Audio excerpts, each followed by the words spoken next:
Sorgy Squad, Packers fans, Lions fans, friends, Romans, everybody else, thank you for joining us.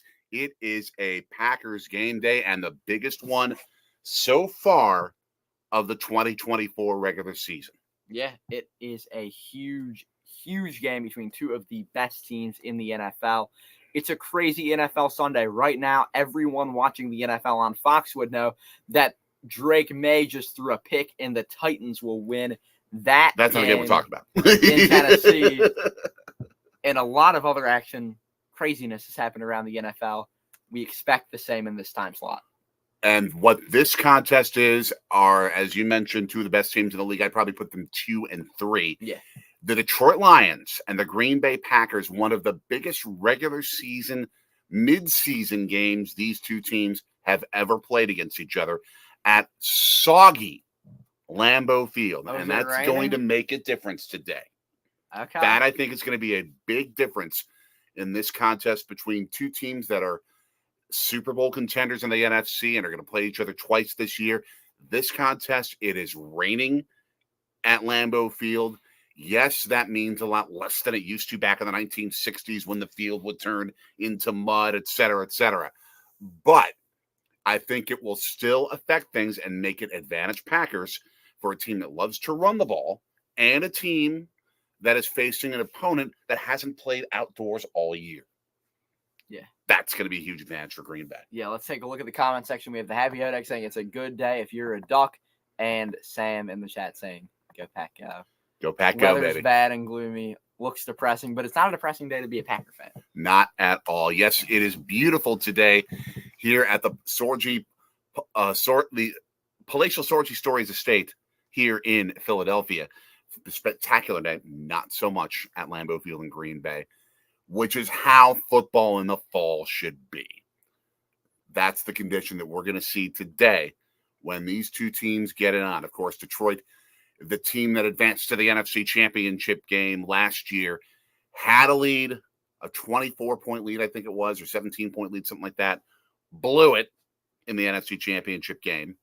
Green Bay had a lead in the NFC divisional playoff against the same San Francisco team. Blew it.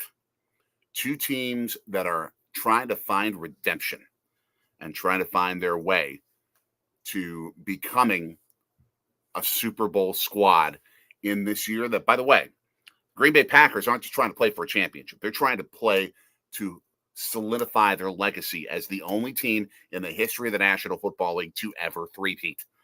That's what the Kansas City Chiefs are trying to do this season, and they are well on their way, an undefeated record. This game is going to be between the two teams that right now are the two odds-on favorites to battle Kansas City in said Super Bowl. Where's the game going to be this year? New Orleans.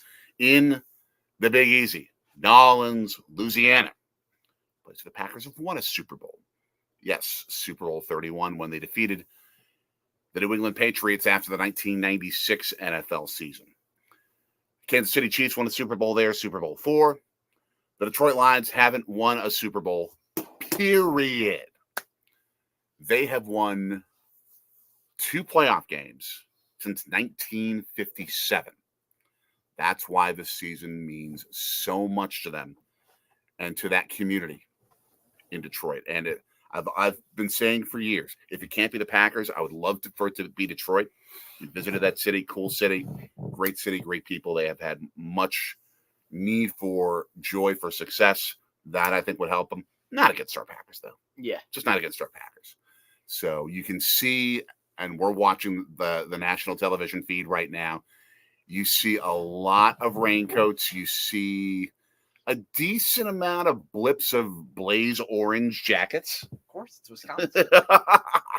Deer hunting jackets in the bleachers at Lambeau Field that surround the pitch, if you will. If you're a European soccer fan, you call it the pitch. But that's what makes Lambeau so cool. Speaking of the pitch, this is just really random. I was watching some EPL action. Tottenham, huge 4-1 win over Aston Villa this morning. And I think spurred on by the fact that Mommy's favorite baseball announcer, Brian Anderson, was in attendance. My favorite baseball TV announcer, too. TV announcer, yeah, I'd agree with you. I'd agree. Of course, TV voice of the Brewers, Brian Anderson. Bob Uecker still my favorite baseball announcer. But Yes, and yes, happy Hodag. It was the Big Cheesy. And this is news here. Chris Olave posting on Twitter, thank God, appreciate the love and prayers. I'ma be all right. And that's in reference to? That is because Chris Olave, Saints wide receiver, was carted off the field and was immediately taken to a medical facility. There was movement in his extremities, but it was an extremely serious situation of what I've seen. So good to hear that he is going to be okay. Yes. But we're ready for kickoff here, and the Packers look like they're going to start with the ball. They are going to start with the football. They will be taking the football north to south and will have a wind semi at their back, 15-mile-an-hour southeast winds. That's going to affect the kicking game today. That will definitely affect the kicking game. Kickoff is underway. The Packers wearing their 1950s throwback uniforms, green jerseys, green pants. Not a sight of white on them, along with the yellow helmets. Woo! Nixon not just getting into some pretty decent territory, but having to leapfrog the Gatorade station on the Detroit sideline. That's what Keyshawn Nixon does. Yes, he can run the steeplechase in the Olympics. Jordan Love has had a year that if this was 1983 would be considered a really good year. 15 touchdowns, 9 interceptions. Not this year. Yeah. Do we have some flaggage? We will see what's going on right now. Ooh, personal foul of some sort. Clete Blakeman making the call. That's not good. That's not good.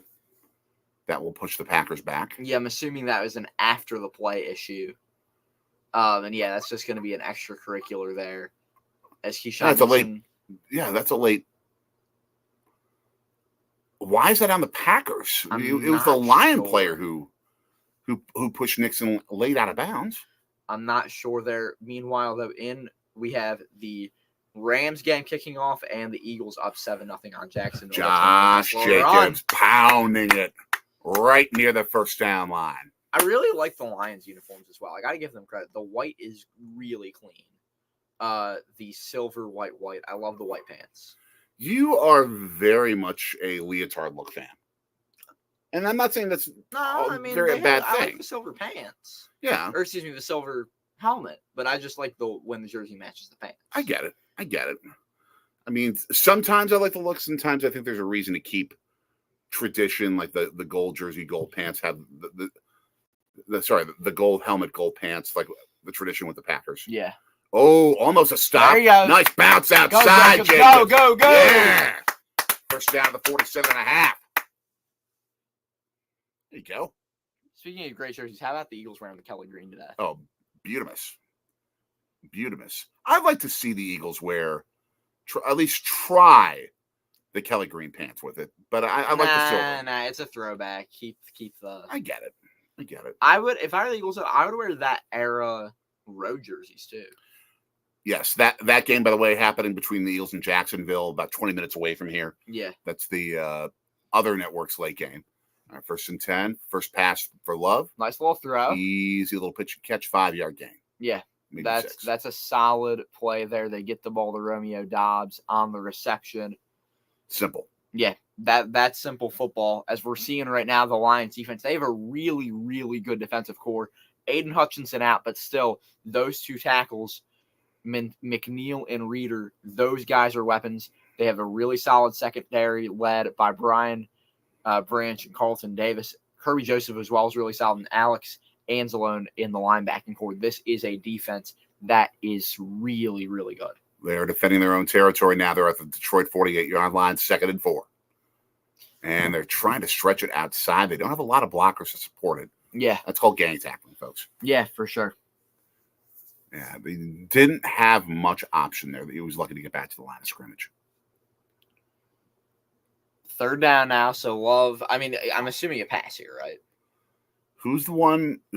Who's the? Someone wearing a Green Bay Sucks hoodie. Probably a Lions player, I'm assuming. I would guess. So 3rd and 3. You can run this ball here at midfield. You're in 4-down territory.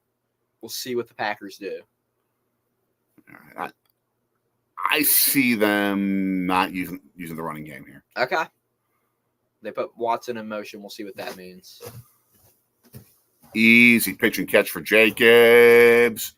Did he get to the first down line? I think it's going to be No. 4th and inches. No. Just short of the first. They'll go for it. Yeah, there's no doubt they're going for it here in 4th down territory. Okay. Can you handle this? Yeah. And yeah, he was just short. Maybe he got it, but I think it's going to be just short of the first down. It will be 4th and inches, although it looks like they're going to take a look here. Jordan Love is on the field. Josh Jacobs is off of the field right now, catching his breath. And here comes the chain gang to take a look at this.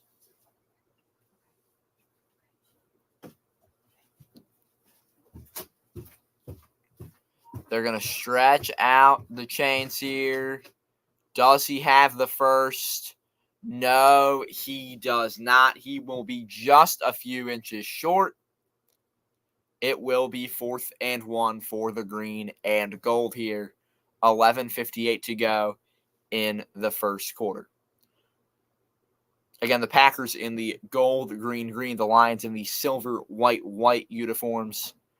Packers 2 for 2 this season on 4th and 1, 4th and 2, 4th and 3s. I feel pretty good about this. You've got a really solid option in the run game. You've got good passing options. You can throw it to the outside and get a quick yard. It's not that tough of a play here for the Packers. We'll see what the play call is here. So Love is going to work out of the shotgun, which is interesting to see. Looks like Josh Jacobs is in the backfield. And I think, this is going to be a run play. They snap it to Kraft. He gets the first down and maybe a yard or two more. So a fresh set of downs for the green and gold on the snap to Kraft. They move Kraft in motion there from right to left. Okay. He goes right behind Jenkins, takes the snap, and just pushes it. They go a little bit of a tush push, but they faked it there. I like the move by the Packers. 1st and 10. That towel that Matt LaFleur has at his left shoulder is going to be used a lot today. Yeah, so here we go.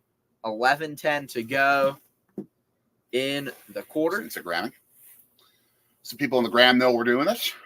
Flag on the play. The Lions a little bit of a signal it towards the Packers false start. Yeah. There have been a plethora of false start penalties, a lot more than typical. Let's see, it was on Jacobs here. Let's see what happened. Yeah, he breathed. Just the slightest of motions. He breathed, but so stupid, these rules. Yeah, they are really coming down hard on false starts this year. I'm intrigued, though, because, men can be in motion. So, how does that work? Can you only be in motion on the line of scrimmage? Is that kind of the, when a receiver, You can be in motion behind the line of scrimmage. You just have to run laterally. Okay. And if you set yourself, you have to set yourself for a second. Oh, that's a drop by Dobbs. That's what happens. It's a rainy day. The gloves are slippery. 2nd and 15 now for the Pack as they look for a big play to get the first down. He was interfered with, but they didn't call it. Yeah. Grab the jersey. Bit ticky-tack, but still, if it's obvious like that, they got to call it. Yeah, we see Aaron Glenn there, the defensive coordinator for the Lions. This kind of day is a perfect day to get sick. Yeah. 40 degrees plus, and it is rainy. Play action. Beautiful play use action. of it. Is he open? Yes. Oh, right there. Pitch and catch. That's Christian Watson. And we were live for Christian Watson's really breakout game when Aaron Rodgers was still the quarterback against the Cowboys. And I would say we haven't seen a performance quite like that from him since, but we're seeing him slowly, now that he's healthy this year, getting some action. He runs a beautiful route, fakes the defender. The defender there tries to get in there at the end, but can't. So now Packers have really good field position driving here on Detroit. 28-yard line, 1st and 10, 28 at Detroit. Heading towards Mount Murphy in the south end zone. And simple handoff. And, absolutely no hole there. The Lions' defense, the run defense is really solid. They're phenomenal. And they're going to force, and I think this may be their game plan, force Jordan Love to beat you. Yeah, and I mean we've seen him throw picks this year. Mhm. It's not a terrible strategy if you're Detroit by just trying everything you can to force mistakes. It is coming down on the field at Lambeau. And 2nd and 10. Split wides, 2 to each side. Jacobs to the left. I like Reed in motion there, and yeah, that's And going to there be he a is. run. There's a hole. Big There's a run. first down. And what you saw there, and I thought it was going to be a run because what we saw is Jaden Reed motioned to behind Josh Jacobs. I think that's to try to draw some attention to him and maybe act like there's a jet sweep or some sort of play utilizing Reed there. And beautiful blocking opens up a hole right down the middle. That was, I think, the rookie Jordan Morgan there, number 77. Yeah, great seal block on the right side there. Yeah. And by the way, fans, you can tell that he's grown in his craft of announcing games, of analyzing games, of understanding the game, and be able to communicate that. That's what he's been doing with St. Joe's Prep for some of the football broadcasts that they're doing. 1st and 10. Jacobs, a little bit of a hole, but it got quickly filled up. About a yard. Yeah. About a yard. My gosh, I feel like I'm watching a game with a bunch of yellow highlighters. I mean, it is, especially with like the dark forest green, those helmets are popping, but they are popping loud. Yeah, I don't mind the look, though. It's an okay all right. throwback. I'm It's not all right. hating on it. Prefer the blue throwbacks, but yeah, these are all right. 2nd and 9. Yes, we're also fashion consultants here. So they put Emmanuel Wilson in motion there, and yeah, they're going to run it to him for a few yards. He was from one side of Love to the other there. Even if it's not gaining Oh, more. no, excuse me, that was Brooks. I didn't even know we had a back named Brooks. Even if it's just 2 yards, 2.5 yards of carry, you need to still run the ball just to keep the defense honest and open up passing lanes for your receivers. Yeah. And take away the pass rush pressure. You need to get them thinking run to help your passing game find more openings. Yeah, excuse me, that was Chris Brooks, the 6'1", 24-year-old running back out of BYU. This is his 2nd year. Emmanuel Wilson is 31. That's how I had that mixed up. 3 wideouts right, 1 left. I don't mind it. Oh, we're going to have a false start there. Nope. Oh, Brooks with a catch, and he dropped it. Or did he catch the thing? I can't tell. I don't think so. I think he dropped it. Yeah, Love was under a lot of pressure there, so not a terrible throw. He had 5 guys running straight at him. Yeah, he dropped it. Brooks just. It looked as if maybe he caught it because the camera blocked our view. Yeah. Of being able to see it bounce right back up to him. So Brandon McManus hasn't missed one yet for the Packers this year. 30-yarder with a southeast wind at his back a little bit. Got it to go. And he curls it through to make it a 3-0 Green Bay Packers lead. So now the green and gold with a nice lead over Detroit side. Who's calling this time? Doesn't say. Today's Sorgy Stories cast of today's Packers-Lions game is brought to you by absolutely no one that has anything to do with a political campaign. Let us establish that now. Yeah. You're actually hearing the Trump campaign calling our house right now. I can't get the film to turn off. Here, why don't you hand it to me and we'll take care of that. I don't know how to do this. Here, just hand it to me. Okay. I'm trying to turn this off. She's trying to tell every single New England There Patriot. we go. I got it.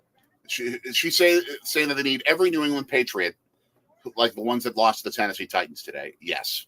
So, yeah. There we go. Okay, I figured out how to do it. I never used this, Sean. So, yeah. I've never used this, Sean. Before. Like I said, this broadcast is not brought to you by any political campaign. So don't worry about that. We know we're 2 days away from Election Day. I've gotten at least 6 texts today regarding the campaigns. I ain't paying any attention to any of them. Every single number has been blocked from my phone the moment that they try and text. There we go. Okay, so, 3-0 now. I don't know. I tried to I don't know how to hit the button to get off. And no matter what, it's red. It's going to hang up.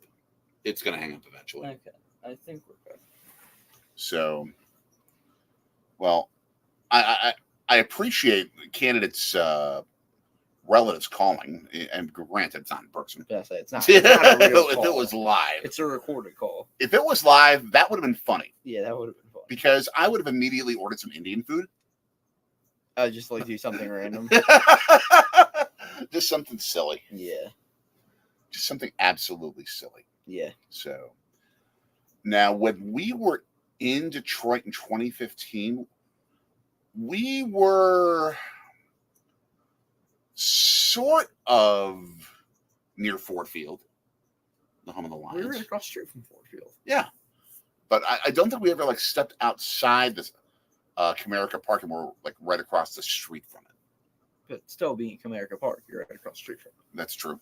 That's true. And Ford Field will never see any kind of rain like that.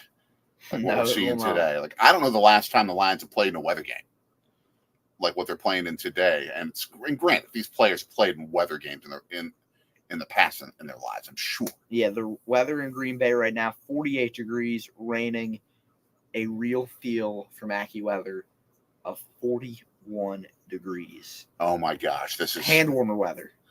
It's hand warmer weather, and you've endured days like that going to a Packers game. Not even, yes, at a Packers game, but even just playing soccer in days like that where maybe it's not raining, but it's chilly and you need hand warmers to keep yourself warm. As there is a big system of rain over the entirety of the state of Wisconsin, except for some parts of the Southwest and western parts. It is over the entire state right now, with the center being near Wisconsin Rapids. Happy Hoday handling robocallers and political calls like we are today.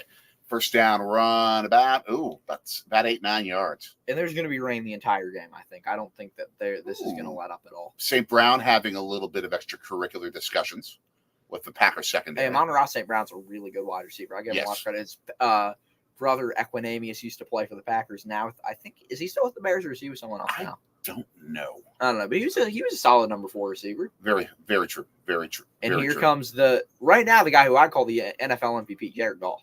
At this pace, he's got a definite argument. Second, and that's going to be a first down run. Watch for this backcourt. You've got David Montgomery, the vet. The Packers know him well. He played a lot of years in Chicago.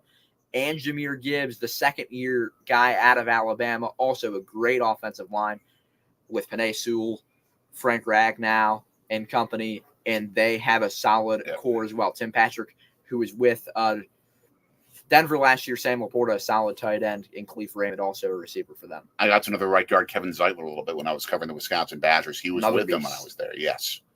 Play action. That's all day. 1 yard throw, though. And Eric Stokes all over St. Brown. Mm-hmm. That is how you do it. Giving him a little shove at the end. Yep.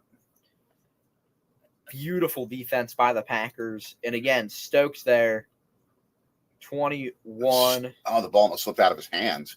He had to take some extra half seconds to concentrate on the catch. Yeah. And that made him a target for Stokes to control him. And a former college teammate of Stokes, Quay Walker, was right there ready to attack if need be.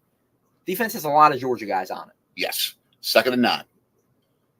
Obvious handoff, and they blocked it well, and he's in the open. Yeah, he's got a first down into Green Bay territory, so that's not the best of news there. Beautiful blocking.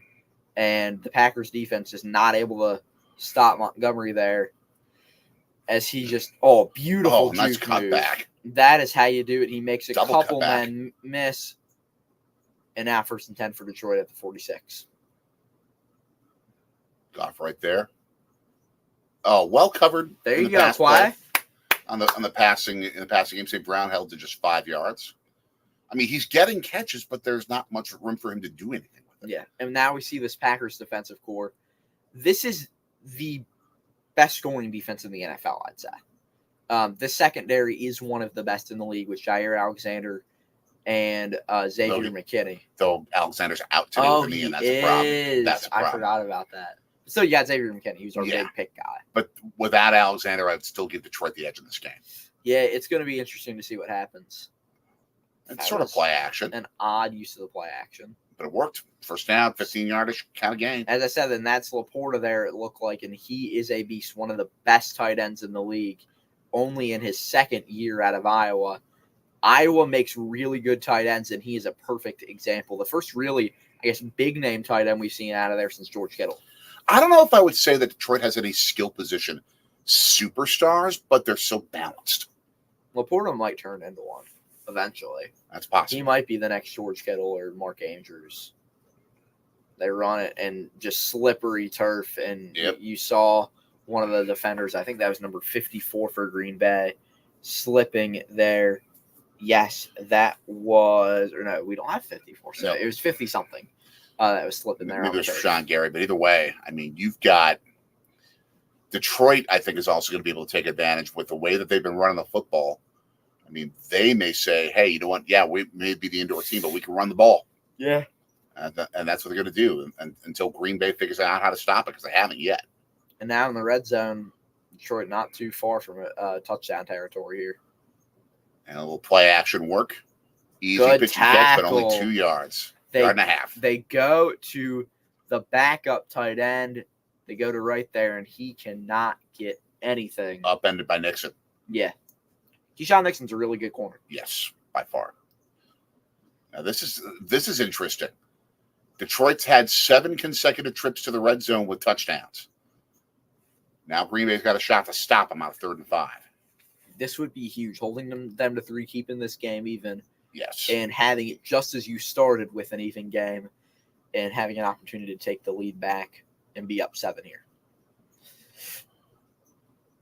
And Montgomery gets into the scoring zone at the 8-yard line. It's going to be 1st and goal there. When Detroit runs through either the B gap or the C gap, it seems like they're not going to get much through the A gap down the middle because of how good our linemen are. But you see, they run through the B. B gap being on to the right side of the center. Think the A being the center, and then the B is on either side, C, et cetera, et cetera. C gap being like you're running off tackle to the left or to the right. Yeah, so running it through that gap there, they're getting good yardage when they run through there.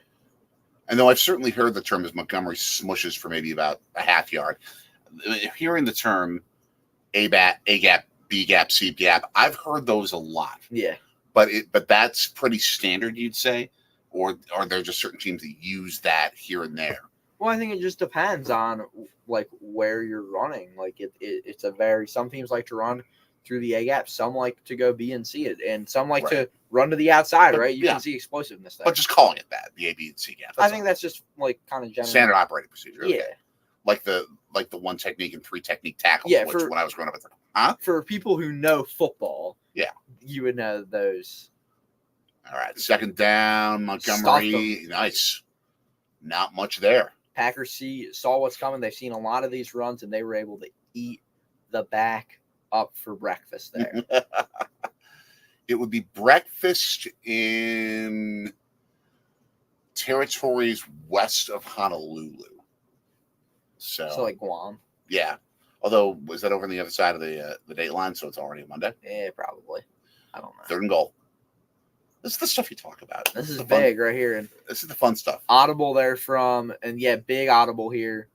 Packers are reading it well, though. The defense seems to know what's coming. And they stop it. That is beautiful defense. Oh, stop to the 4.5.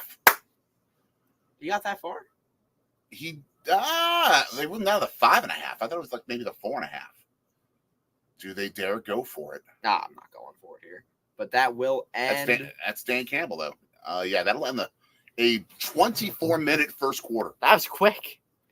Wow. That was really quick. Which means the second quarter is going to be long because Fox has a lot of commercial breaks they're going to have to make up for. Yes, they will. So you're going to have a lot of early commercials in the second quarter. So sorry about that. So we're going to want to... Shall we silently track how many commercials are political? Nah.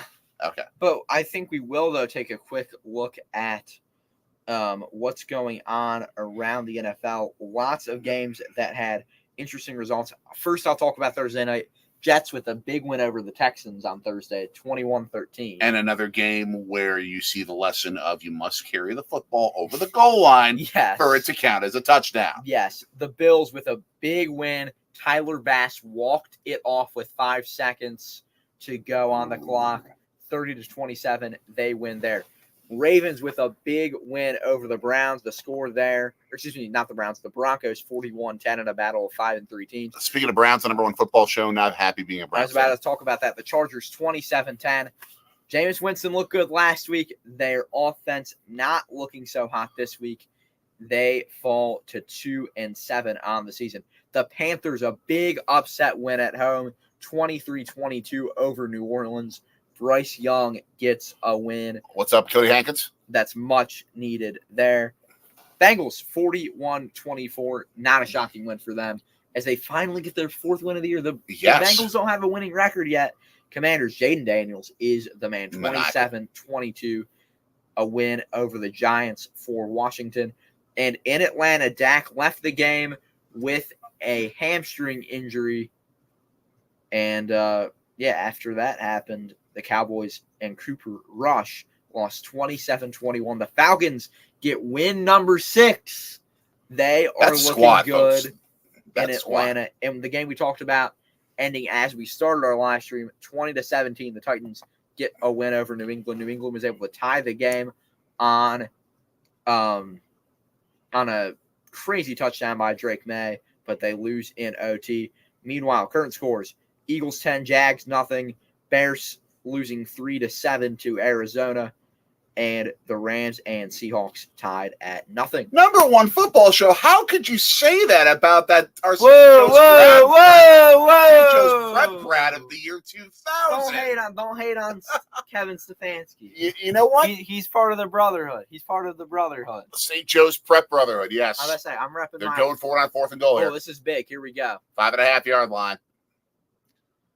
You don't do this unless you've got a play that you really think is going to work. Offside to the Packers. On the green and gold. That's a problem.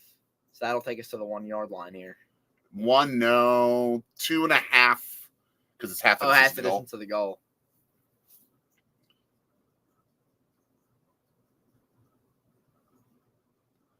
Oh man, Matt LaFleur. Oh, he was thinking about throwing down his headset as Slayton saw Ragnow move his head upward and thought that was a movement that was going to start with the snap, as if the play was going to begin, and he pushed him backward and down into the ground. And that's why it's now 4th and goal at the 2 3/4 line. Packers need a huge stop here. Oh man. And Keyshawn Nixon never even guarded the receiver, and it was wide open for. That wasn't wide open. Nixon was there, but he didn't even pay attention. Yeah, he was. Yeah.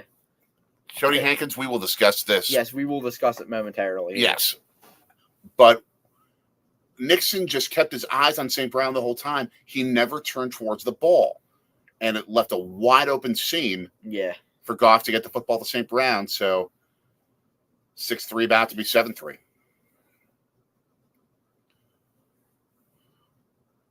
Extra point coming.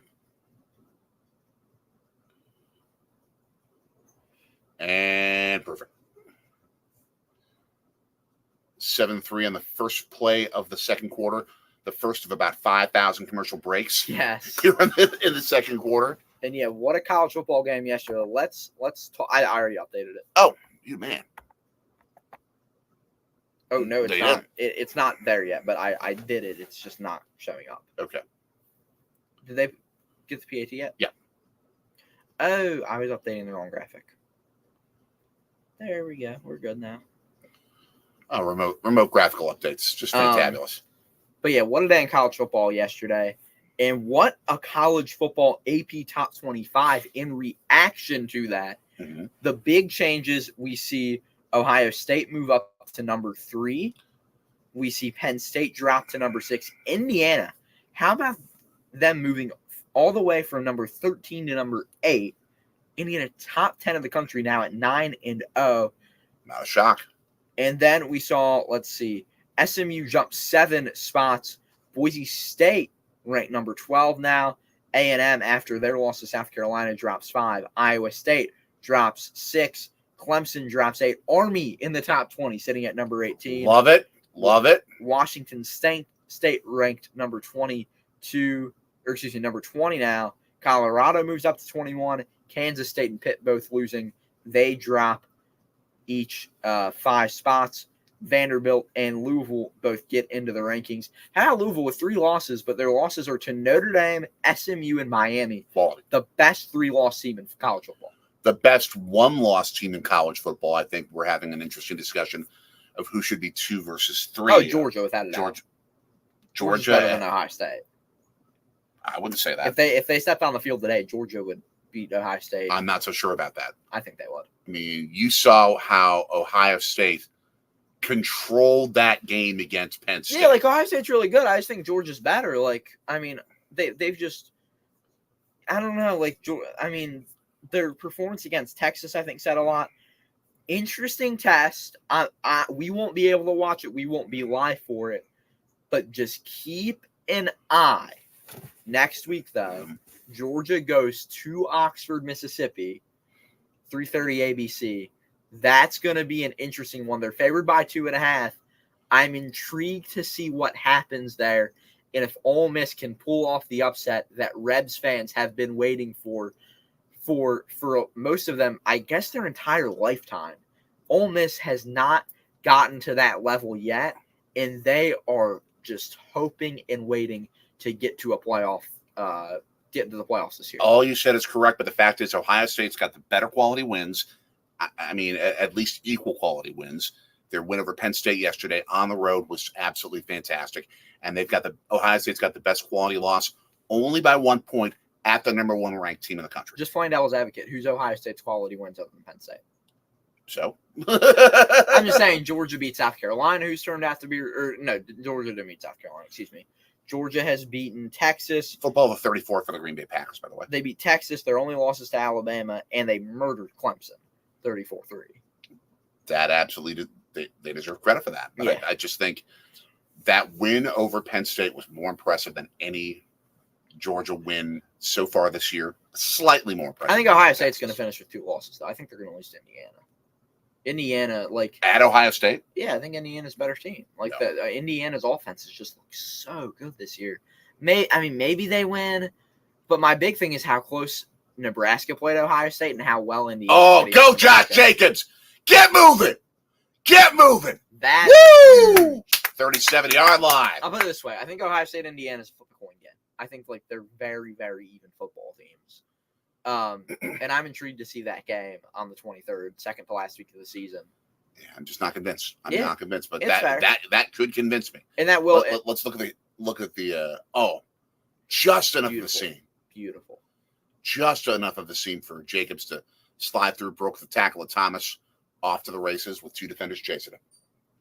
39-yard line for 1st and 10. Keep pounding it. Interesting to see Love under center too. Yeah, they're going to run it again, get a few yards, not too bad. About 3 yards. If Bama beats LSU, if Bama finishes 10-2, they're in the playoff, yes. It is definitely raining. It's raining, yeah. It's not cold enough to be snowing. Yeah, it's in the upper 40s right now. But it could turn into like a sleet. If it drops like 35. If it drops, because the temperature could drop by a few degrees, but it's not going to drop that much by the end of the game. No, it's going to stay in the 50s. Never mind. It's going to stay. It's right now. It's 51, and it's going to stay in the 50s. But it's still ugly. The temperature is going to go up into like this to 60 by tomorrow morning in Green Bay. It's going to get hotter during the night. But it's still not a fun atmosphere to play a game, and it's not going to be 3rd and 2 after a run with Wilson. Again, just grind it. They're just grinding it today, and the weather plays into that. This is like old school Big Ten football. Yeah, that these 2 teams are going to be engaging in today. Old school Big Ten football, you may see a lot more play action out of the passing game versus drop back passing, but these 2 teams are going to focus on the run. Already, More than a 2-1 margin of runs to passes. 11 runs, 5 passes for the Packers. And there it is again. Oh, we got a yellow hanky. Usually a false start in this type of situation.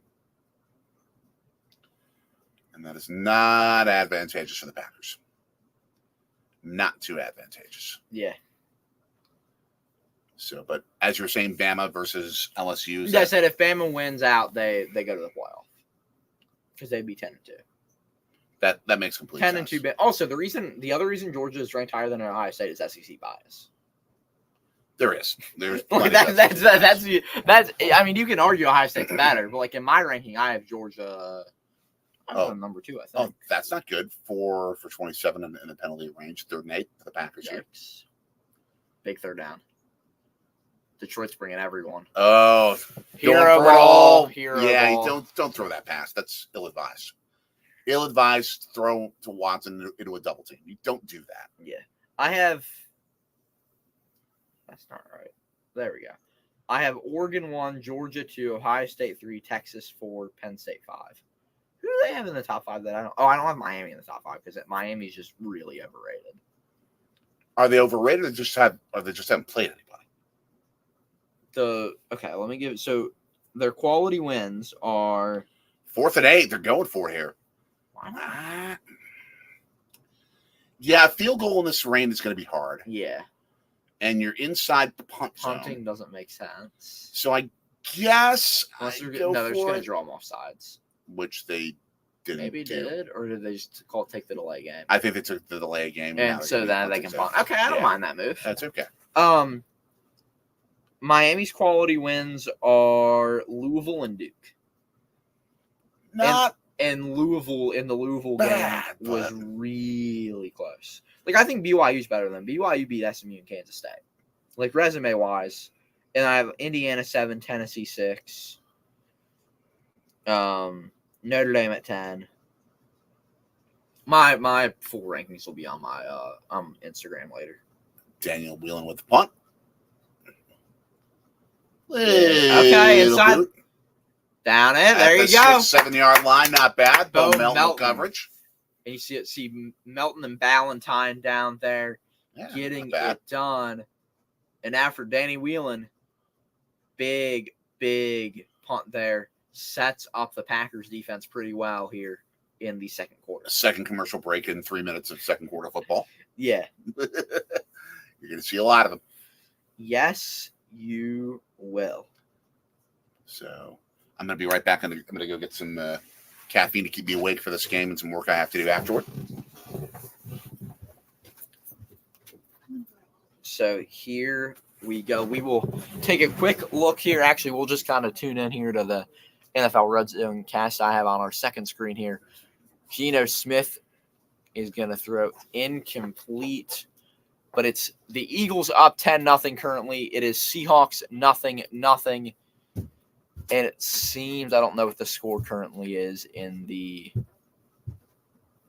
Bears game. So we see the replay of that punt. That was beautiful.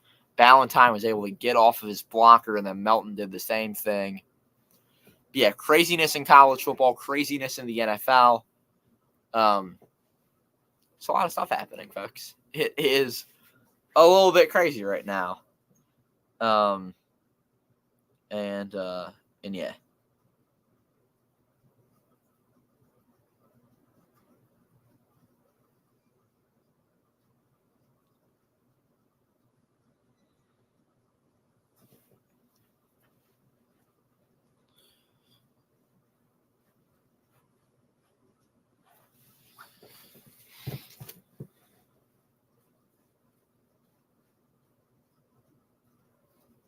As we see Trevor Lawrence there running for a few yards. We'll set up about a 3rd and 5 as we're on commercial break. Let's go ahead and take a look at what's going on in college football next week. I mentioned that game. I think we'll probably be live Saturday night, if I were to guess. I think we'll also be live Friday night for George Mason Marquette basketball, so make sure to tune in for that. That'll be a fun one. But on Saturday, let's see here. You've got Florida, Texas at noon, Miami, Georgia Tech at noon. Purdue, Ohio State at noon. At 3:30, Georgia, Ole Miss, Michigan, Indiana. Iowa State, Kansas, Army, North Texas. Clemson at Virginia Tech. That is a really interesting game. At 4 o'clock, Colorado looking to go on the road and beat Texas Tech. South Carolina, Vanderbilt, huge game in SEC play as those two teams try to, maybe there's a chance if enough chaos happens that one of them sneaks into the playoff. Improbable, but there's a decent chance that, it's really more than anything a bowl, kind of a bowl playing game for who's going to get the better bowl games. Jahmyr Gibbs with a nice first down there for Detroit on first down. Also, Maryland, Oregon, Mississippi State, Tennessee. In primetime on NBC, Florida State, Notre Dame. Primetime, ABC, Alabama, LSU. Washington, Penn State on Peacock. Nevada, Boise State. Virginia, Pitt. BYU, Utah. Utah State, Washington State. So a good slate of games next week.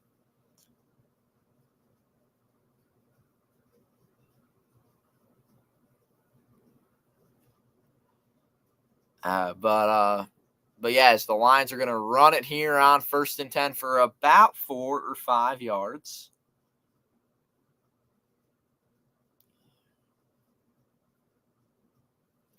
So second down here, 11:20 to go in the second quarter as Detroit leads the Packers 7-3. Jared Goff, 6 for 6, 40 yards and a touchdown on the day, leading this Lions offense. And for Green Bay, they look to get a big stop and get this ball back as Detroit has it at their own 24.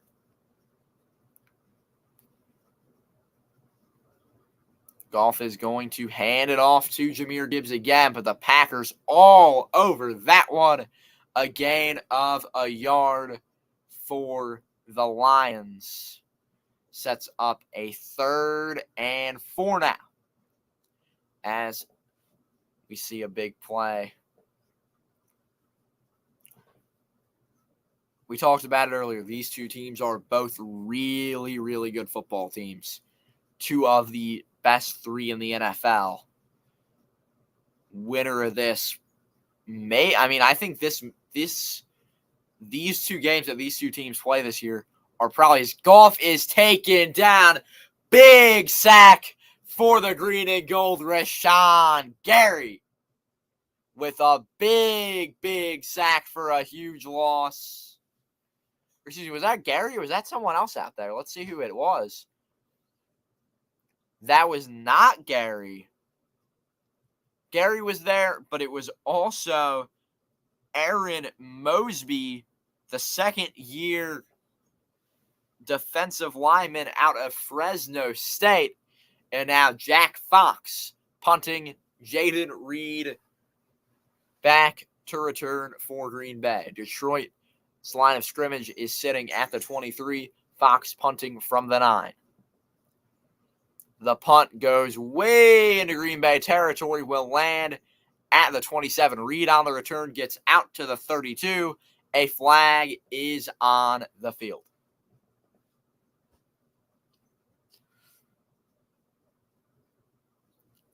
Bit of a pile there, as Love and this Packers offense take the field. We will see what this flag is about. 9:19 to go here in the quarter. Let's see. It is on the Packers. Holding is the call. And let's see who they're going to call on that there. That would look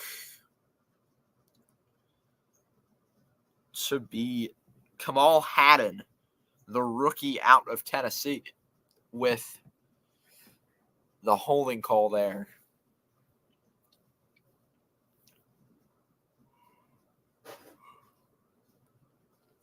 We'll see what's going on. Meanwhile, around the NFL, let's take another update at the scoreboard.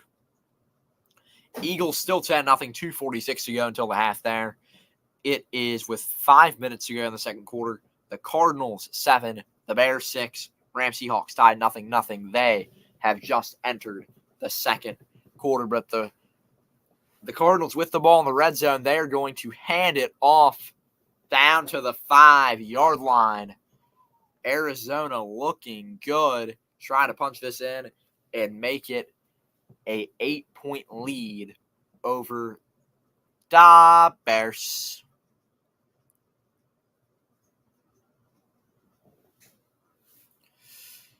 So yeah, just waiting for this break to finish up.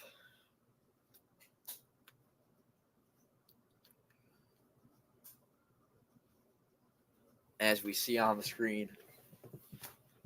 A kind of, I guess, legend at my school, Marvin Harrison Jr., who went to St. Joe's Prep. His little brother, Jet, is a freshman, as am I. Already has, according to 247 Sports, has interest from Ohio State. And he's an absolute beast. He's been our number one receiver this year. We're a top 50, 55. I forget what our number exactly is. I know it's in the low 50s. Team in the country. And Jet has just been, without a doubt, our best receiver this season. So shout out to him. But yeah.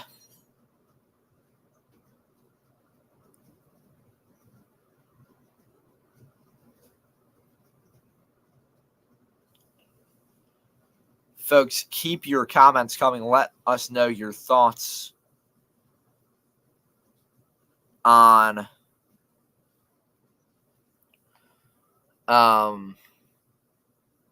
just let us know your thoughts on what's on the game, on the NFL, college football, whatever. Football, sports, World Series finished up. I think this is our first stream since the World Series. Congrats to the Dodgers on that. And yeah.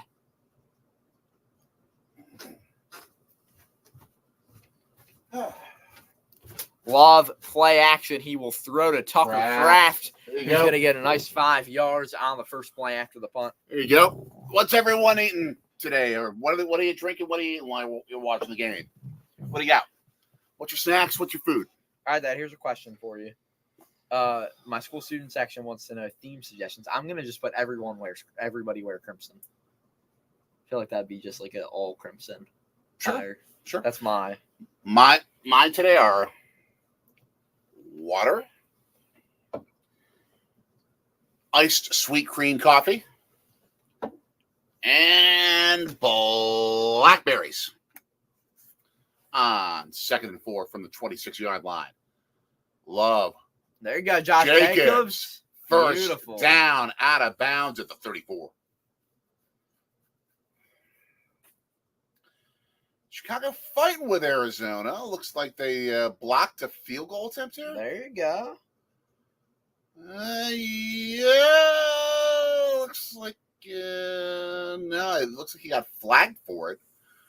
Like Dexter Sr. got flagged for it, so Arizona's gonna keep the ball, 1st and goal. Back to our game. Yeah. How about Dak being caught from some lip reading saying "we bleeping suck"? It's accurate. Yeah. Hand off. Jacobs. 5 yards, 7 yards, 8 yards, pounding. Ground and pound is the way to go on this rainy day. This is classic Packer football in the classic unis. Josh Jacobs looking like Paul Hornung or Tony Canadeo from the 60s Packers. And what I love about it, too, Canadeo was from back in the 40s. Okay, actually, my bad. Yeah, it's all right. Who was the other Jim Taylor. I'm thinking? Jim Taylor. That's who I'm thinking of. Jim Taylor. But what this proves, too, is that the Packers offense is flexible. They can win and they can get the ball down the field and put points on the board multiple ways. They've only got 3 on the board so far today. Jacobs, first down. All right. What was that, 5 yards? It's about 6. So 6 yards. So that means a 90-yard rushing day so far for Josh Jacobs. In like 23 minutes of football. 103 total yards. 103 total yards in 23 minutes. And look at his consistency of productivity. 7 games with 90-plus yards from scrimmage.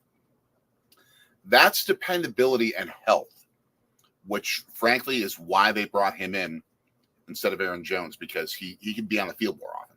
1st and 10.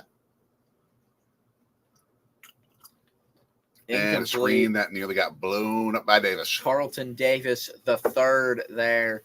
NFL fans know his name with a nice defensive play. Spotted Cow, top 5 beer on the planet. Kettle chips ain't bad either. Guys. Yes. I'm a fan of kettle chips. Oh, that is great job by Davis.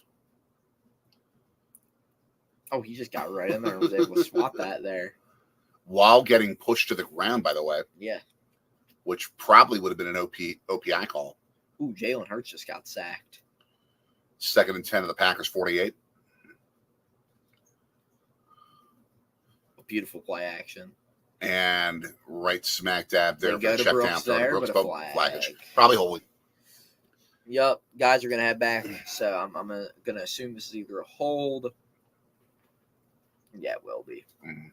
So we're going to head back 5 yards. Touchdown, Arizona. Morgan. We talked about how good of a block he had either. He's also a rookie. Talked about how earlier he had a great block, but as I said, he's a rookie.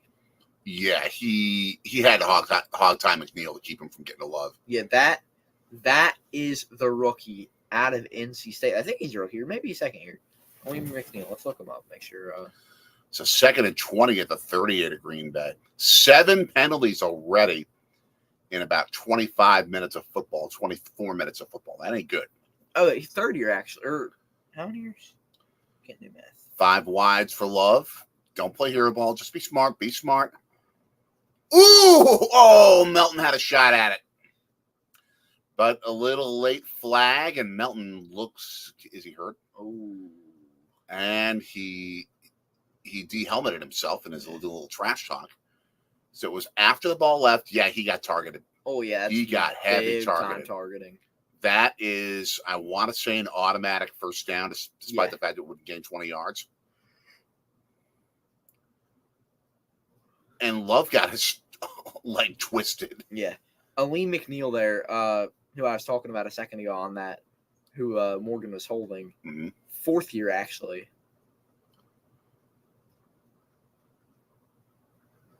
Yeah, it's going to be personal foul targeting. Branch. What's interesting there is Brian Branch, 2nd year, 3rd year out of Alabama. What's interesting, though, about McNeil, from Raleigh, went to NC State. So, homegrown guy. Yeah. Hometown kid there. And a weird thing on Branch's helmet that's sticking up, little plastic green thingamabobber. Dan Campbell is not the happiest camper at the moment. Yeah, Brian. I remember Brian Branch falling pretty far. He was really solid at Alabama, pretty highly touted draft prospect. Dropped all the way to 45 in the 2023 draft. But for him there to get the targeting, I mean, it doesn't shock me, and it looks like, was he ejected? He may have been thrown out of the game. I doubt he'd be arguing this vociferously if he wasn't thrown out of the game. And Carlton Davis there, we see him, the veteran move, getting Branch away from the refs, not trying to make this worse. Yeah, that was directly right at his head. Yeah. You have to call targeting there. I don't think it was intentional.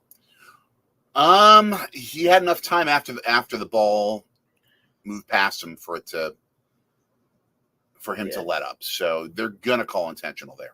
And he is just, even if he genuinely, is this a second flag? Like he got 15? I don't know. For arguing? I think he might have. Looks like he's gonna have someone walking with him to the locker room there. But Carlton Davis, I just want to unsportsmanlike contact. So that makes it even worse. But I just wanted to point out, and ejected. Go ahead. I was going to say, what Carlton Davis there to pull him away. Carlton Davis has been in this league since 2018. This dude was a standout at Auburn, and he won a Super Bowl. That's veteran leadership. That's something you want to see. And I'm guessing he will probably have a word with Brian Branch. All right, come on, Packers fans. Don't be like Philly fans. Not throwing anything on the field. Yeah, but they're saying a few things. Yeah, I mean that's balls at the 32 of Detroit. There you go. Cost his team 30 yards. Huge. Wow. Back. But a flag on the Packers. So many false starts. So many penalties in general. And we've seen it a little bit on the line, like we've seen it both sides. But for the Packers, the dumb mistakes, I don't really know what to say as an excuse there. I mean, I get that it's slippery, but also that should mean that there should be some offsides penalties too. Yeah. And some neutral zone infractions. 8 penalties for Green Bay for 57 yards. Yeah. That hurts you. That hurts you big. But the Packers looking to punch it in on this drive and take the lead back. I mean, they've got to get to the 22 with 3 or 4 downs to do it here. Simple throw outside. All right, Jaden Reed. Really good that yardage. gains about 10 yards. There Not you go. bad. That's how you And do it it. allows you to run the football on second down if you want. I'm a big fan of Jaden Reed. Yeah. I'm a huge fan of him and his play style. He's quick. He's agile. He can move really well. He's an entertaining guy to watch. Under 6 minutes right now, 7-3 Detroit over Green Bay, 2nd and 6. Those green uniforms are almost turning brown with the drenching rain. Wow.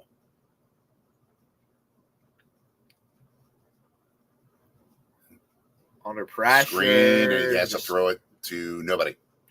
He threw it close enough to Jacobs to where there can't be an intentional grounding. That was like maybe 4 or 5 yards away from him. They may have an argument. No, Jacobs was like in the mix of the line there. Right, he was. Yeah. He was, but it's not like he was trying to throw directly at where Jacobs was. Yeah.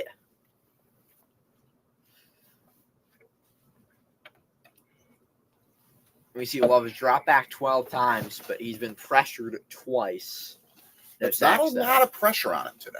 No, I mean, it's tough to get to him with Yeah. how slippery it is, though. 3rd and 6.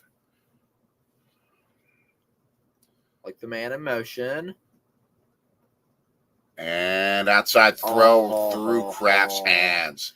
Again, That would have been an easy first down. Again, it's slippery. The No gloves excuse. are slippery. The ball is slippery, and you're going to see drops on both sides today. Oh, he had it. Yeah. Oh. No excuse. You got to catch that. And you got to go for the second effort, too. Like, there's a chance he could have scooped it up. But 4th and 6, we will see. Is that Wheelan or That's McMahon? McMahon. I was about to say, we're not punting this, right? This is not, 46 yards in the rain on grass is not easy, Hey, if folks. there's a guy I trust to do it, though, it's this dude. Unless Justin Tucker is an option. And nope. Pull it left. Close. Close. Couldn't get it in there, but 5:23 in the Lions, not in a terrible spot. Penalties, missed field goals, drops. This is not what you should expect to see from a team that you could put in the top 3 of the National Football League right now. Yeah. It's not what you should expect. Yeah. So I'm seeing fewer political commercials. That's not a bad thing. Yeah. I'll be right back. I'm going to go grab some water. Excellent. Let's see. I'm thinking about Packers-Lions history. I'm going to give you a little history lesson today. The Green Bay Packers once clinched a National Football League championship, as a matter of fact, against this franchise in an era back before they had championship games. But the team wasn't in Detroit. Who out there can guess where the Detroit Lions began? In the comments, tell me if you can guess without Googling it, where the Detroit Lions franchise began. I will give you a clue. One clue. It was not Racine, Wisconsin. There are people who claim that the franchise began in Racine. We have no documented proof that they did. It was not Racine, Wisconsin. The Detroit Lions did not begin there. But they played a game that clinched a championship in 1930. And it was in a place in the country where you would have never expected a National Football League team to exist, even after the first 10 years of the league when they were a bunch of fledgling small-town teams. And the Green Bay Packers were the one small-town team that survived and remained. And someday I want to go check out this field someday when we travel towards that area with the kid. And someday I absolutely want to do that. That'd be a fun road trip. That would be a fun road trip. as I've mentioned before, we have road trip to Detroit before. We were there in 2015 for our 7th stadium to go see the Milwaukee Brewers play. Yes, their alternate tailgate kettle logo, their tailgate party logo. We saw them play there in 2015. Stadium 7 on our road to get to all 30 stadiums. We were at number 18, by the way. You can check out a lot of those game journeys where we'll show you our experiences at stadiums 11 through 18. That was when we began to document it on YouTube. Go check it out in some of our old videos, our vlogs that we still have put up. Haven't had a chance to edit any just because of life being too much right now with a lot of things. So play action, throw on first down. Goff over the middle, and St. Brown was wide open. Slid down at about the 36. Just wide open. See, a big opening in the seam of the zone. And Wilson just had nothing there. Yeah, it was the Spartans. Who was? The original nickname of the Detroit Lions. Weren't they the Portsmouth somethings? You got it. The Portsmouth Spartans. Yeah. In Portsmouth, Ohio. I want to take you to the old stadium where the Packers clinched the title in 1930. To show you that. Goff, another play action throw. Wide open Montgomery, but 2-yard gain. That's it. That's Eric Wilson there just slamming Montgomery to the ground. Awesome. We have a mommy sighting. She is in the building. Hey, everybody. So 4:18 left until halftime. 7-3 Detroit lead. They're trying to build on this thing. 35-yard line. Big stop needed from the Packers on this possession. Okay. More play action and a screen this time. Get there. There. That's good blocking to get the 5 yards. Yeah. Huge get the 6 yards. Huge 3rd and 1. Yeah. Well-designed. Green Bay limited to Montgomery to what they could. Yeah. But 3rd and 1, and I would bet he'd go for it on 4th and 1 if they failed. Oh, yeah, of course. Dan Campbell's offense. They're going to do that. They love to gamble on 4th down. Yeah, they should. It's 4th and 1. It's what got them to the NFC Championship game, and it cost them winning the NFC Championship game. Yeah, I think going for it on 4th and 1 is a good move usually. Play action again. And yeah, they got it. A wide open for the first down. Only 2 yards, but that's all they needed. Good. Robinson. Good gain by Robinson there. As we see the big noon kickoff game, that's going to be absolutely not close between the worst team in the Big Ten and the second best. I'm kidding, but St. Joe's Prep could beat Purdue. I'm kidding. Maybe. We're under 3 minutes now. I mean, our quarterback has offers, or at least interest. I don't think an offer, but at least interest from Georgia. And our receiving, we have a receiver who's going to Temple. We have a receiver who has interest from Ohio State. Drop back for Goff over the middle, wide open again. 8-9 yard gain to the 18-yard line. Patrick, the reception. Then Patrick, solid.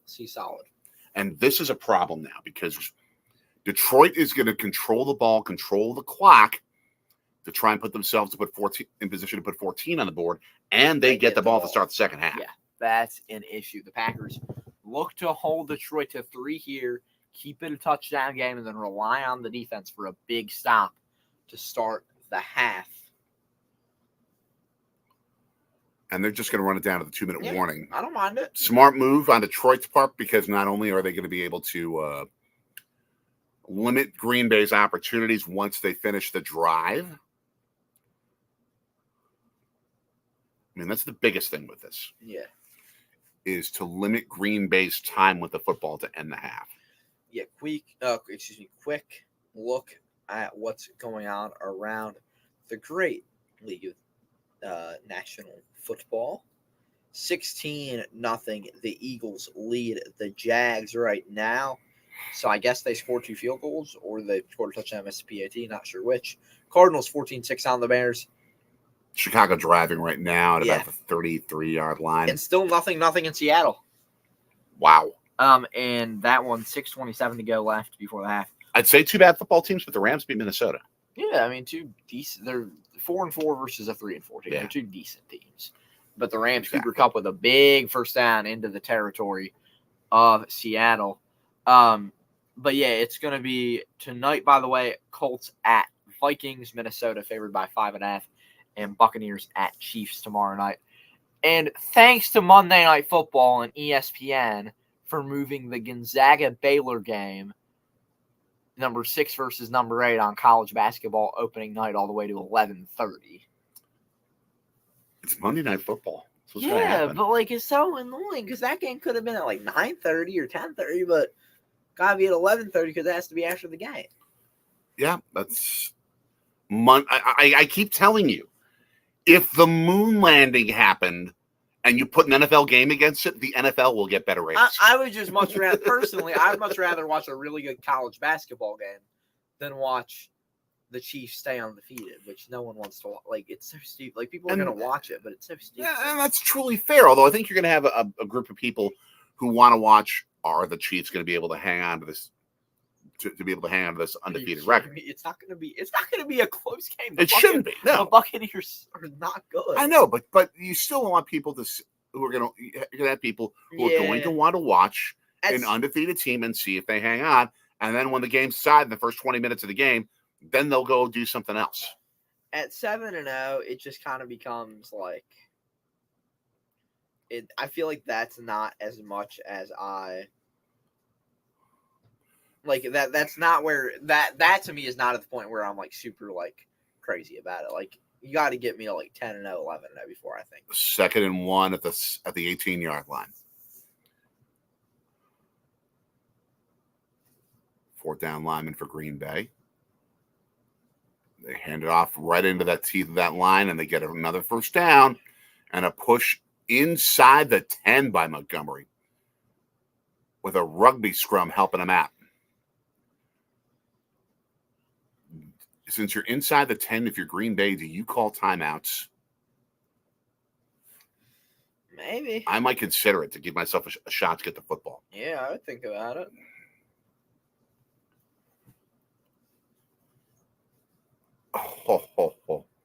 There, I mean, that pile moving that football had to be at least a ton. Yeah. At least a ton of humanity. It's right at the 10. Right at the 10. So, yeah, they could have called timeouts there. I think that was a mistake. And so Detroit takes the timeout. Okay. If I'm Green Bay, I would have called time there. Yeah. I would have called time. That's an oops. Unless they somehow turn the ball over, Detroit at least is going to be up a touchdown going into half. At least. It's either a touchdown or 11 points. That's scary with them getting the second half kickoff. So, bear with me as I handle some family business. So, here we go. 1:12 to go in the half. 1st and goal for Detroit from the 10-yard line. Did you know that your mommy's amazing? Yes. That's something to say. Shifting on the part of the Lions offense again. Montgomery. Ground and pound Slides for 3. Yeah, 3. You're right. It's all right. It's all right. Is that a Green Bay timeout we're seeing here? Yes, It is.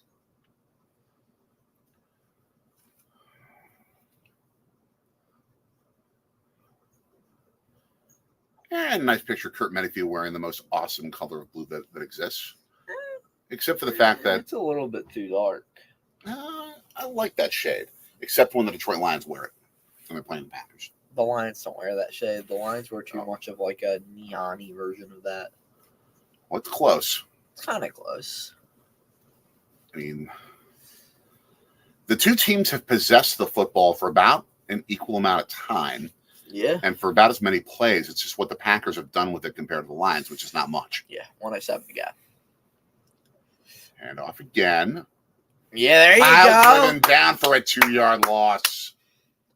Clock stops. McDuffie eating him up. Let's see if it's another timeout for the Packers. It will be. Yep. 3rd Down. All right. Yes, we are chilling as well. Yeah. Though it's not as chilly here. Yes, Here at Cheesehead East Studios. I know as much as it's. Well, what is the weather in Milwaukee? What's the weather in Milwaukee right now? Is it nice? I looked at it earlier. Yeah, that's a bright blue. It's raining in Milwaukee too. It's only a little bit. Yeah. Which in itself is a color I think is cool. I love the color. I love like Lions uniforms. Yeah. I feel like the Lions should have gray unis. They've done that before. Yeah. They've, I feel like they should have black, gray, white, blue. Makes sense. 3rd and goal. And they bring the blitz this time. And he's just got to dunk the ball down. So now if you're Detroit, let's see if they go for it here. They're not going for it on 4th and 9. They're going to kick it. All right, smart. Green Bay will take that, and they have a timeout that they can save as well. Yeah. I mean, and the Packers were smart to bring the house. Yeah, that's how you do it. You got to bring pressure to Goff. Make him nervous. Force him to make a bad throw before he gets sacked.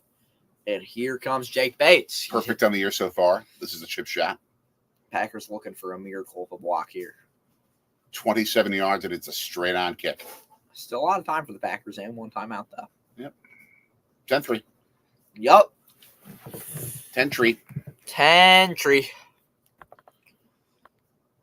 Now we're using the true Wisconsin accent where we're saying it's not the town of Two Rivers, it's Trivers. As I try to actually update this. There we go.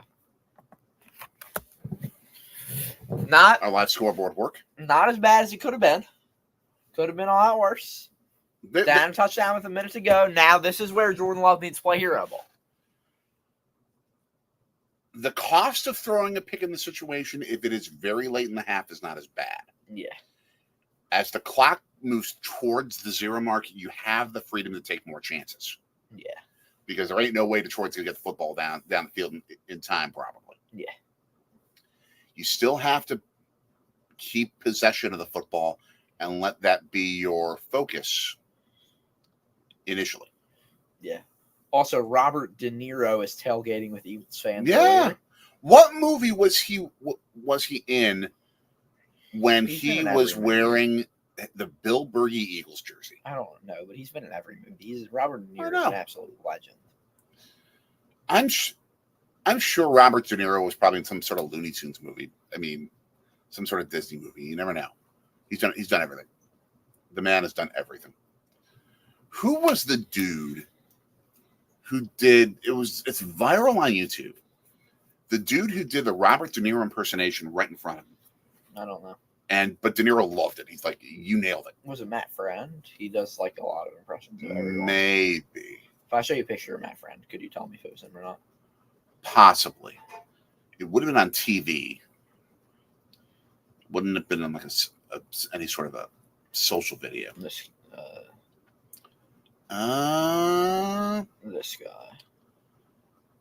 He does impressions of like every single person. I don't think it was him. Okay. I'm sure he's done a De Niro, I bet. Yeah, probably. Is he better than Frank Caliendo? Oh, without a doubt, he does so many more people. Ooh. Because the funny thing about him is he does politicians. So he just like makes fun of every single politician and just like screws around with their. He just makes fun of famous people. Nice. Which is entertaining. Not just as sports people, but just everyone. Oh, Caliendo does Trump. He does a lot of actors. I haven't heard him do them. He does a killer Nicolas Cage. Okay. He's a pretty decent Trump. Then again, you do a pretty decent Trump. Yeah, it's easy to do a Donald Trump impression. All right, back to action.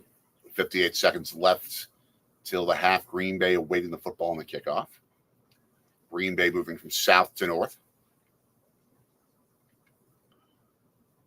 And it rolls through the end zone right into the famous Lambeau Field southeast corner tunnel. D. Melanino, get off the screen, bud. He just waits there like, I don't know. I'm right here. I'm with my guys. How does that green screen behind them look so clean? Because it's not a green screen; it's an actual screen. It's not a. Oh, it's like an actual screen that they put up. It's an actual piece of artwork that they created. Oh, so is it like physical or is it just a screen? It's a physical screen. Oh, like it's the actual. No, I'm asking, is it a screen? As in like a video screen, or is it just? It's actually a physical thing. Physical thing. Okay. 1st and 10 at the 30. Blitz coming. Quick toss. Complete 9-yard gain. They're gonna move quickly. 50 seconds. Tick, tick, tick, tick, tick, tick, tick. They're set, ready to go now. 43. Snap at 41. Delayed blitz coming. Get rid of it. Get rid of it. Oh, what are you doing? What in the world are you doing, Love? He wanted the check down. Didn't get enough height on it. Joseph makes a good play. 16-3.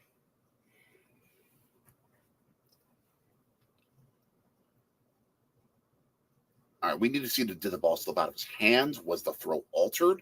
What happened? He did not have control of the football. It was like sliding around in his hands. He wanted to get it to Jacobs. He had to get it out. No, he didn't. He could have just taken the sack. Yeah, but he was under pressure. He wanted to get it away. It's more important to take the sack and possess the ball than throw it into a bunch of into a sea of Detroit hands. Yeah. Because then you can live another day. Now you're down an extra 7. Let's see here. He threw it kind of awkwardly. No, like he was about to be taken down. So it was the right move to throw it away. He just should have put more work on the ball. But he didn't have time to think. Like, yeah, it sucks that it happened, but I'm not like incredibly mad at it. Joseph, actually, now that I'm seeing the replay there, Joseph was he had the right line on Jacobs. Joseph was just able to read the throw and get his hands up. Exactly. He should have seen that Joseph was there. You don't throw that football. I mean, Joseph is like right in front of you. You don't throw it. You hang on to the football. You take the sack and you wait to throw the ball another day. I mean, this could cost the Packers the game kind of mistake. You don't do that.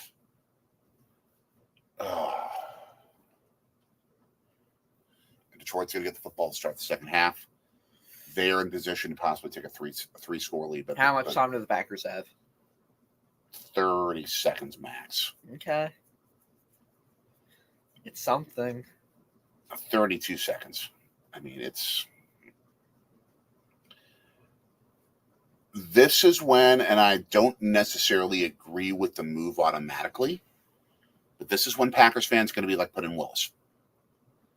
Yeah. Put in Willis. Because he is not that mistake prone. Yeah. Jordan Love plays too much hero ball, and that wasn't even hero ball. It's just trying to get the ball away, which I get. But he was trying to make a play when there wasn't a play there. And more often than not, when you try and make a play when there's not a play there, something bad's going to happen.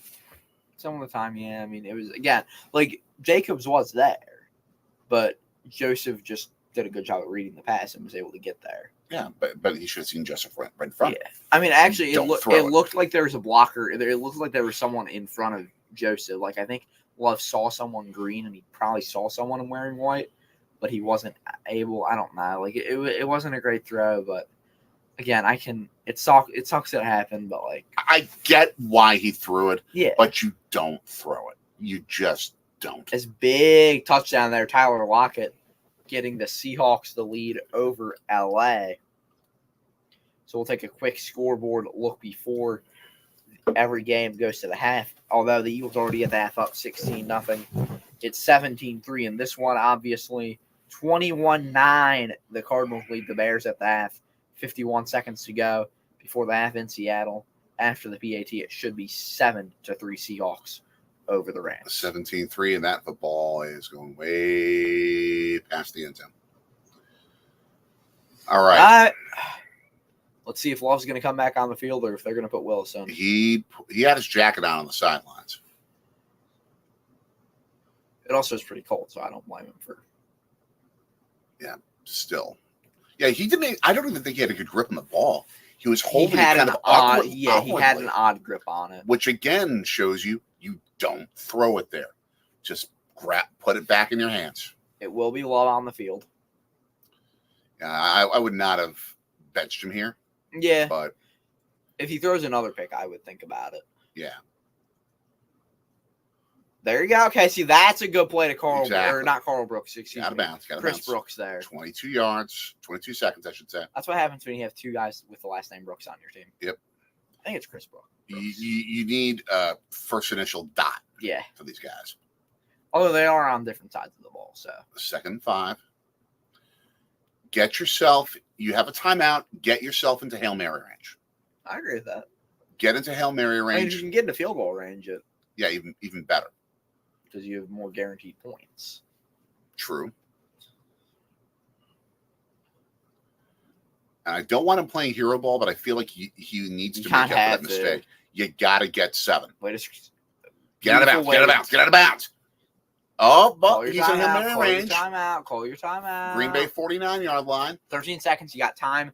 This is what you need to do. So here's what you do here without a doubt.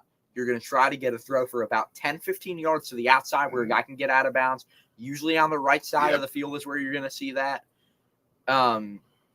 Watch for either a route where it's kind of like a straight, then goes out, like kind of a slant, or watch just for a straight, like corner out route. You might see a couple guys, like say if they had trips to the right, you have 2 guys clearing the zone, going deep, have a guy underneath, right along the sidelines for a square out. Yeah. That type of thing.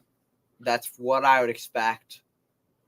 And they're going to line up with the back on the right side. That, to me, seems kind of an indicator that they're going to try to go to the sideline. And they've got 3 guys to the right. Yeah. 3 left, actually. Left, excuse me. They're going Hail Mary now. He's open. Uh-oh. 6-5. Incomplete. No, it's complete. No. Oh, no. Time runs out. He would have been better to drop it. And there's just not enough time, although Love's just standing there in confusion. What the Lions did a really good – first of all, great throw by Love. Let's start with that. Like, it was a beautiful throw. And a nice catch by Jenkins, although Love limping there. He looks okay now, though. But the real problem is that you're not going to reach the end zone if you're catching that football. I would have purposely dropped it to give yourself one more play. What the Lions did a good job of there was they just stayed on the guy. They just stayed there so that there's not enough time to spike it quickly. Well, there was no way they're going to be able to line up and spike it. I don't think there were only 4 seconds left with the football. I would have done what you would have done and run the short sideline pattern with 13 seconds left as we head to halftime, 17-3 Detroit. If they would have run that pattern, then 2 things happen. 1, you get the completion along the sidelines and you stop the clock to kick a field goal. Or 2, if you don't think you can get in bounds, you purposely drop the ball and it gives you one more shot at a Hail Mary. Yeah, so we will see. Obviously, we're at the half, down 14 points. Not the place you want to be in. The game's not over, but you're going to be relying on your defense for a big stop. And they are going to have to stop Detroit on this first drive of the second half. There's still plenty of time. Yeah, I will be right back. All right. Also, before I go, can I make a complaint? Both CBS, who's airing the Eagles game, and Fox, if I were them, I would be adjusting, especially CBS with the scoreboard, to Kelly Green. Yeah, true. Because everyone Barkley he leaped a guy and then got helmet to helmeted. It was crazy play. Oh my gosh. Right. Oh my gosh. That is crazy. That is crazy. But yeah, I would have done that sideline pattern play that Anthony talked about. And then put yourself in position to either kick the field goal or give yourself a Hail Mary if it's an incomplete pass. But if you are a receiver and you're in that situation where you might be able to catch the football, but if you catch it and you don't get to the end zone, the clock is going to run out, you drop it. You drop it, save the time. You purposely set up the incompletion so that you have more time for one more play that gives you a chance to actually get into the end zone. If you don't do that, you put yourself in some real jeopardy of what happened in this circumstance where the clock ran out and Green Bay advanced a whole bunch of yardage and got no points out of it. That's been the story of the Packers' first half so far today, is a lot of mistakes where they had the football as long as Detroit's had it, but they did some dumb things with it. That Jordan Love pick six, ball should have never left his hands. You had all the penalties, like 8, 9 first half penalties by the Green Bay Packers. That is absolutely not Green Bay Packers football. Granted, they're calling false starts a lot more this year than they used to. But that's been a major problem for Green Bay. Dropped passes. Yes, it is rainy. It is an ugly day in Green Bay, which is what November football in Green Bay should be, is ugly. You got to be able to catch football.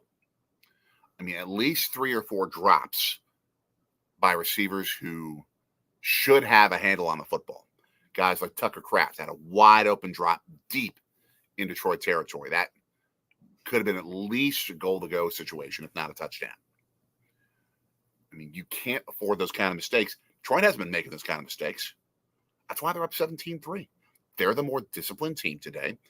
They've concentrated better. They've had more of the mental focus than Green Bay's had. That's why they're up 17-3. That's why they belong in the top 2 echelon of the National Football League. That's why I said at the start of the year, they're my Super Bowl pick. They're my pick to go into the Super Bowl this year in New Orleans and beat Kansas City. I think Green Bay's year's next year, very frankly. I think I would expect them to win it in the 2025 campaign, not this year. As you can see, especially with Jordan Love, that's a mistake. They still have more to learn, a lot more to learn. That's why I would not suggest that they're Super Bowl ready yet. They're like most of the National Football League. I mean, we've looked at Philadelphia. We live here in Philadelphia. We pay attention to the Eagles. They've gotten much better, certainly, in recent weeks. But they have their weaknesses, despite being a really solid team in terms of overall talent. Maybe the most talented offense in the National Football League. But they're simply not disciplined enough. They haven't had the right overall mental approach to the game. And they've made critical mistakes throughout the year. Which is why, again, Nick Sirianni's head has been desired on a silver platter by Sports Talk here in Philadelphia. But, yeah. Most teams are going to make those kind of mistakes. Only the teams with the best discipline, the greatest level of concentration. The mind controls 90% of what the body does in terms of what happens on the field. Most of the game, as Yogi Berra used to say, 90% of the game is half mental. But really, it's 90% of the game is mental. And Green Bay just has not had that yet. I think about moments like when Jordan Love threw that pick six. He did not have the right mindset and awareness of where everyone is on the field. That comes with time, certainly. That comes with time. That comes with experience. But these are growing pains. I mean, he's in only his second full year as a starter in the NFL. And he's going to make mistakes. Yes, he will. We've seen the streak of mistakes since the NFC Divisional Playoff last year. And that ill-advised throw that he made in the final couple of minutes, which cost Green Bay its season that year. That was intentional. I need to be able to plug in my computer so we can still stream. We're having technical difficulty. That was intentional. Scott Johnson. Can you give us context for what the crying and laughter is? Is it just laughter, or is it just tears? That either is that can be one of two things: either laughing hysterically or crying hysterically. Yeah. Right now, as a Packers fan, it's crying hysterically. And now I don't know because we've had the sound off, and maybe if you've had the sound up on the broadcast, you can tell us. I don't know if Packers fans booed. I might have considered booing. Yeah, I wouldn't blame him. But I also have context that they're playing one of the two best teams in the NFL right now. Yeah. And that team's playing like they're one of the two best in the NFL. Yeah.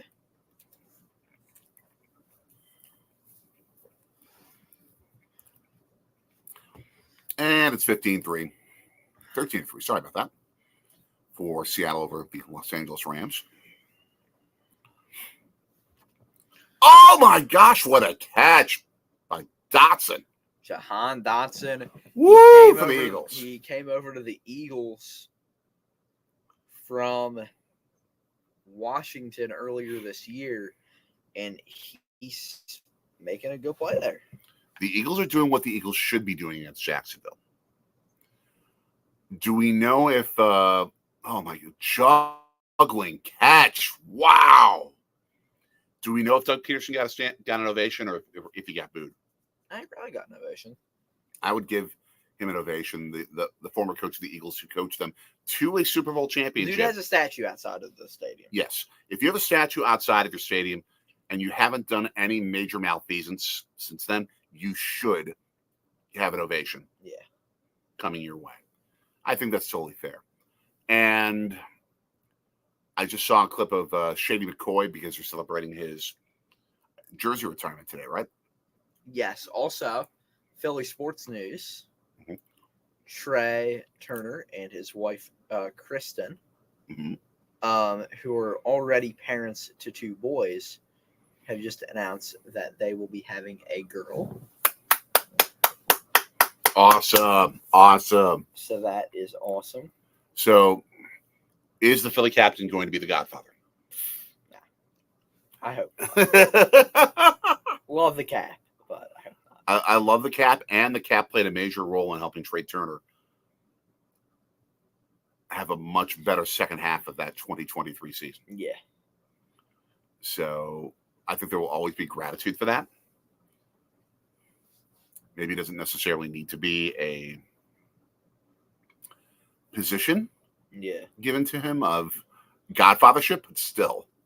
Ooh, Arizona 21-9 on Chicago. The Bears being exposed. If you are a fan of listening to Pain. listening to other teams' post-game pain. Only the Bears and the Vikings are the two teams, and I guess the Cowboys too. I don't mind when the Cowboys lose. Listen to WGN radio post-game after Chicago Bears games. Their two main hosts for their post-game show are 1980s era 46 defense Super Bowl shuffle era Bears defensive lineman Dan Hampton, Pro Football Hall of Famer. Yeah. And 1960s era Bears defensive lineman Ed O'Bradovich. Well, that means he's old. A Chicago native, by the way. When the Bears lose,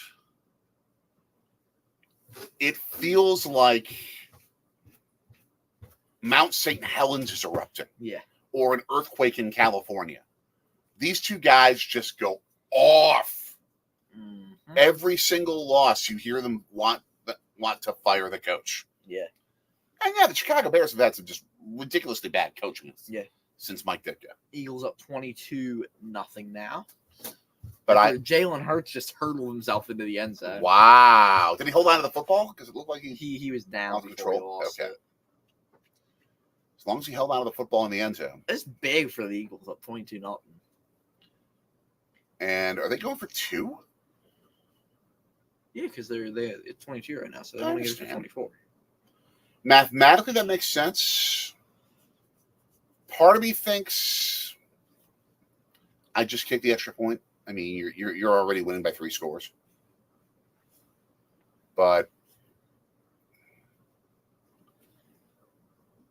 I get it. I get the math. And I think we're not in rub it in territory yet. Ooh, another hurdle. A tight end hurdling a Bears defensive back. I love it. Love the big 6'5", 250 dudes hurdling defenders. Let's look at this. Yep. Treating it like a 110-yard high hurdles in the Olympic Games. Perfect form. Never lose a stride. A.J. Brown, questionable to return against the Jaguars with a knee. That's some significant stuff going on there. He's been battling injury throughout the year, so interesting to see that. I hope everything's okay with him. Oh, my gosh. I was watching the replay of the interception return for the touchdown in slow-mo, and there's a University of Wisconsin band member that's just like... The Wisconsin band is there? Yeah. Why? They usually do at least one Packers game a year. Oh. So I don't mind that. That's cool. Yeah, I'm sure they were the halftime performers. Yeah. And they put on a show. Sucks that they're doing it in the rain, though. Yeah. One year I was there when the UW band was there. And I know I've mentioned this name before, Melissa Etheridge, the singer, guitarist who's Mega Chiefs fan. Malik Willis is warming up on the sidelines. And she was on the sideline. Her I don't think they were married at the time. I could be wrong on that, but is a Packers fan. Okay. So they were there for a Packers-Rams game kickoff on the way, and that thing is going to go right to the goal line. They're going to return it. And advance to the 20. Advance to the 28-yard line. And initially, I mean, she just showed up. That she just wanted to experience the game, and they were talking about doing the anthem, and the Packers were like, normally we'd love to say yes, but yeah, it's already got the Wisconsin band. They already grabbed it. So she sang "Roll Out the Barrel" and led 75,000, 80,000 people in "Roll Out the Barrel" at the start of the fourth quarter. That was cool. Our buddy Nick the Legend says, never starting Jordan Love again. Gonna go jump off the wall, Whitman. He started Jordan Love in fantasy this week because I told him to. Because he's like, who should I start, Baker or Love? I said, well, I'm biased. I'm going to go Love. Play action. St. Brown, complete, 10-yard gain, 40-yard line. Great play design. Detroit being big-brained. Detroit is playing very big-brained today.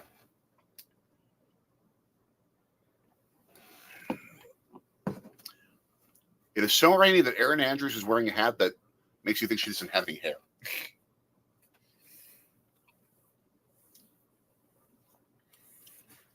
All right, get a stop on this possession, guys. Let's go. Critical.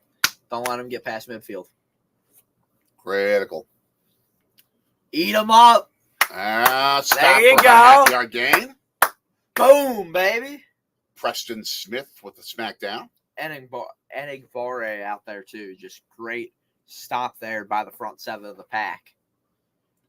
Forcing a 2nd and 10 here for Detroit. And it is coming down at Lambeau Field. We just saw the stat that Jared Goff has the best passing percentage, 78% completion percentage of any quarterback in the first half of the NFL this year. So good. He's too good. It's not fair. Goodness. Handoff on 2nd down and really big scene, 3rd and 1.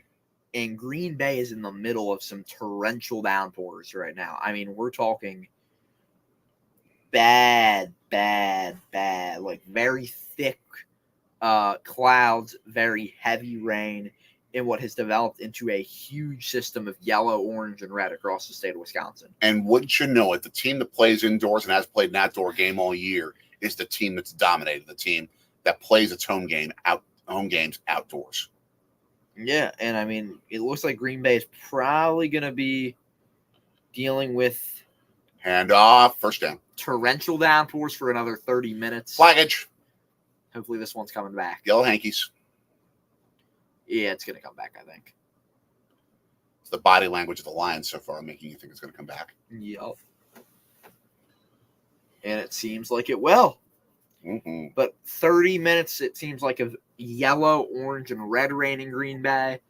Then it will move to what is probably going to be, I need to update it to the third quarter. That would be kind of helpful. Laundry. It would seem as if that it'll turn into still some decent downpours, but not as bad. It's coming down. Just not good. Rain. Peter Gabriel song, by the way. 3rd and 5.5. 3rd and 6. Blitz coming. And he throws the ball into the ground, which stops the drive. There you go, baby. Good job. Good prediction. Good there. work. Uh-oh, There's the flag, and Jared Goff signals a first down.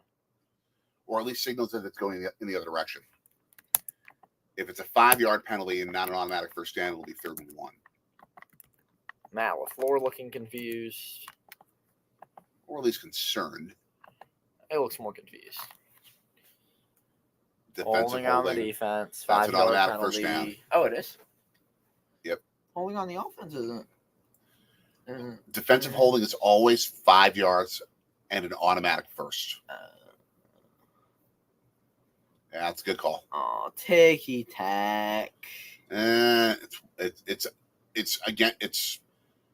committed against the receiver who's going to be the target for the football. Yeah. They will more likely call it. That's fair. So now, new life for the Lions here at about midfield. Need a big stop to keep them out of field goal range, though. Play action. They want to go deep or just wide open receiver. Stop him short. 9-yard gain. Laporta took like 10 guys to get him down. They just wanted to stop him of the first down. That's what they wanted there. Detroit so far just a better team. Yeah, just a better team. More balanced, more disciplined. It feels like last year where Detroit just looked better early in the season, and then Green Bay kind of came alive late. In more than 90 minutes of football, Jared Goff has only 4 incompletions. That's maniacal. It's bonkers. 90 minutes. Yep. Game and a half of football. Open hole and a big gain to the 21-yard line. That is what Jahmyr Gibbs is going to do to you. He is going to 21 yards. He can eat you for breakfast, lunch, and dinner. And he's just good. Let's see the hole they created for him. Oh, that's just beautiful. Yeah. Blocking. That's just and he had a downfield blocker in front of him to ward off at least 2 guys based on where he was positioned. It's impressive. Good play by Valentine there to get him down there. Yeah. 1st and 10 of the 24. This is one of those moments where it feels like a loss is inevitable. It's not, but you just get the sinking feeling in your head. Yeah. Some extracurriculars between teams here. The refs are going to have to pull Amon-Ra St. Brown out of it. St. Brown's been chirpy today. He's been really chirpy. The Lions are lucky Jair Alexander isn't on the field, because the chirping would go 10 times up if Jair was out there. Yes. Jair Alexander's really good at chirping, for those who don't know. Oh, Chris Rose making an appearance on Chris Rose with the J.D. Vance beard. Kind of. More gray, though. 2nd and 6. A very telegraphed handoff, and he bounces outside. Oh, beautiful open field tackle to force 3rd down by Nixon. Otherwise, he could have been off to the races and maybe into the end zone. Yeah. How about that? 11.4 miles per hour is average speed. The analytics that you never would have seen in the NFL, even in like the 1990s. I love that kind of stuff. Yeah. I love the real-time analytics. 3rd and 1. Detroit moves from north to south. They're at the 16-yard line. They got to get to about the 14. So really 3rd and almost 2. They throw for the first. And he overthrew it. Oh, that's a win. Do they go 4 here? Oh, yeah, of course. And Goff's not moving. Goff's not moving off the field. Now the Packers look for a huge stop. If I'm the Lions, I'm running this.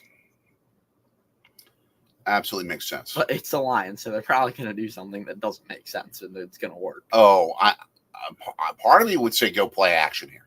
So they're going to have two receivers, and they're going to move. Yeah, they're going to use Laporta as a blocker and go 3 to the left of Goff there. Gibbs in the backfield to hand off right up the middle, touchdown. Right up the middle, touchdown. Jahmyr Gibbs just does a bow. You got to expect the run. I know that they went shotgun. They put receivers out to the left to try to distract you from thinking they're going to run the ball, but you just can't let that happen. The problem wasn't – I don't think the problem was really that they weren't expecting the run. It's that the blitz that they ran with 7 guys coming, they had 7 guys coming. Detroit managed the blitz incredibly well. And when you have a big hole like that and no one backside to cover the and pull a tackle after the line of scrimmage, he's going to the house. They didn't have like a spy there. No. Who would have watched, which is probably what you should have on a 4th and 1, is someone back there to just kind of sit and watch what's going to happen. They blitzed and got burned. Yeah. So 24-3 seems like not too winnable of a game. We will see if it's going to be Malik Willis to try to resurrect this game for Green Bay. I'll be right back. And now I absolutely feel like you're going to start seeing, especially if Malik Willis performs well, even if it's not a win, absolutely you're going to see Packers fans starting to call for Willis to be the permanent starter if he performs well in this second half. He can't do as much as Jordan Love can do, but he's a better protector of the football. And until Jordan Love is more disciplined with his decision-making in hard spots, you're going to see, I think, more of Malik Willis. Do I think that if Willis plays well that you'll see Love become a permanent second stringer? No. But I think LaFleur will be more willing to put the hook out there. Okay, King Pookie Nation, your Chicago Bears are 15 points down to Arizona. You don't have an argument. What did he say? Did he say the Bears are better than us? Yeah. Yeah, it's not sure. For dinner tonight, we've got Ravioli and salad. Caesar salad and ravioli. Nice. So here's what I'm going to say about Malik Willis. Mm-hmm. The advantage you have with him as well is that he can run. Mm-hmm. So now you have a dual threat in the running game. Right. With Jacobs and Willis. And I wouldn't be surprised if we saw the Packers use both of them, both Willis and Love here in this second half. It's possible. It's possible. I also wonder, and again, because we haven't still heard any sound, I also wonder if there's an injury going on. Now, we know Love's injured, but I wonder if it's either been exacerbated or if LaFleur's just like, yeah, it's causing him too much. He can't perform to the way that he needs to be able to perform for us to win. I'll check Wes's Twitter. Wes Hockwitz. So. No report from Hockwitz on Love. Who are other Packers reporters? Domofsky? Yeah, Domofsky. Absolutely. Check him. Rob Domofsky, whose son is a fantastic high school basketball player, by the way. How about?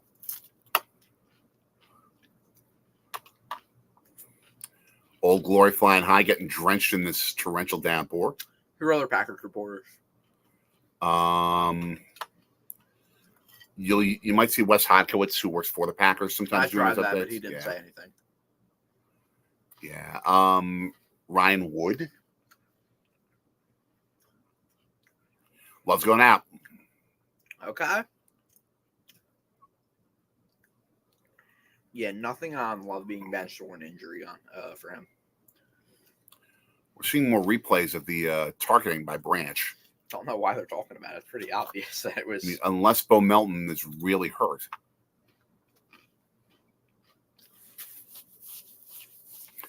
Branch's ejection and that hit have really been the only thing that had been a major mistake today by the Lions. They've just played more heads-up football than the Packers have today. So, Packers definitely getting in ahead of the Bears. Chicago maybe can make it. Maybe. I put Philly ahead of them a little bit more as well. Jacobs coming off with a little leg issue. Big in-game news that actually came out earlier, but hadn't seen yet. Zadarius Smith is going to be traded to the Lions. Oh, wow. So the former Packer, a little bit washed now. Wilson with a cutback for about 3.5 yards.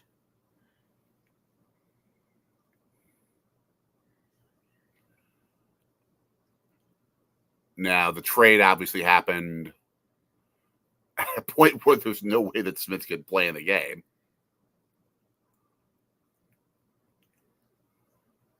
But that's interesting. 3rd and 3, 37-yard line, 8:25 left in the third, 3 wideouts to the right.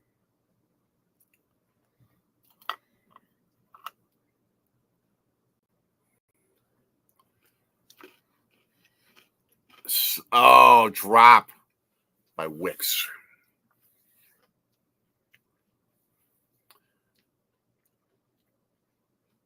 Oh, I think you go for it here. I think you go for it.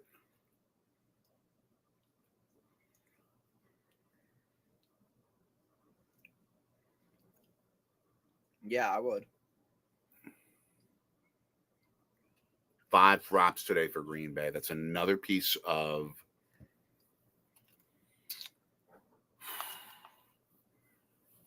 just not, they're just not the better team today. The Packers so far are just by far not the better team. And they're proving it in so many different facets of play. As we got a flag after that fair catch by Raymond. Was he too close to the zone? No, but was a Packer. Now, what do you think about benching Jordan Love?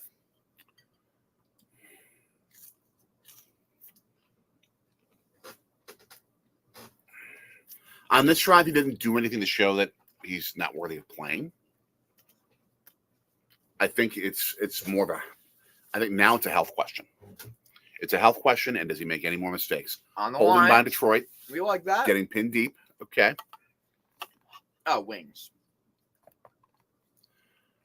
I would argue better. If you give me some Buffalo Wild Wings while I'm watching football. Oh, I love tacos though. I love tacos. So many different things you can do with tacos. Boneless wings, sure. Tacos to me are Friday night. Boneless wings, yes. Tuesday. Taco Tuesday. Taco Tuesday. All right, everyone who's of voting age, go vote on Tuesday and then get yourself some tacos. No, I'm saying though, weekend-wise. Tacos are a Friday night thing. Wings are like a Saturday or a Sunday to me. Saturday, really. I think of wings going with college football.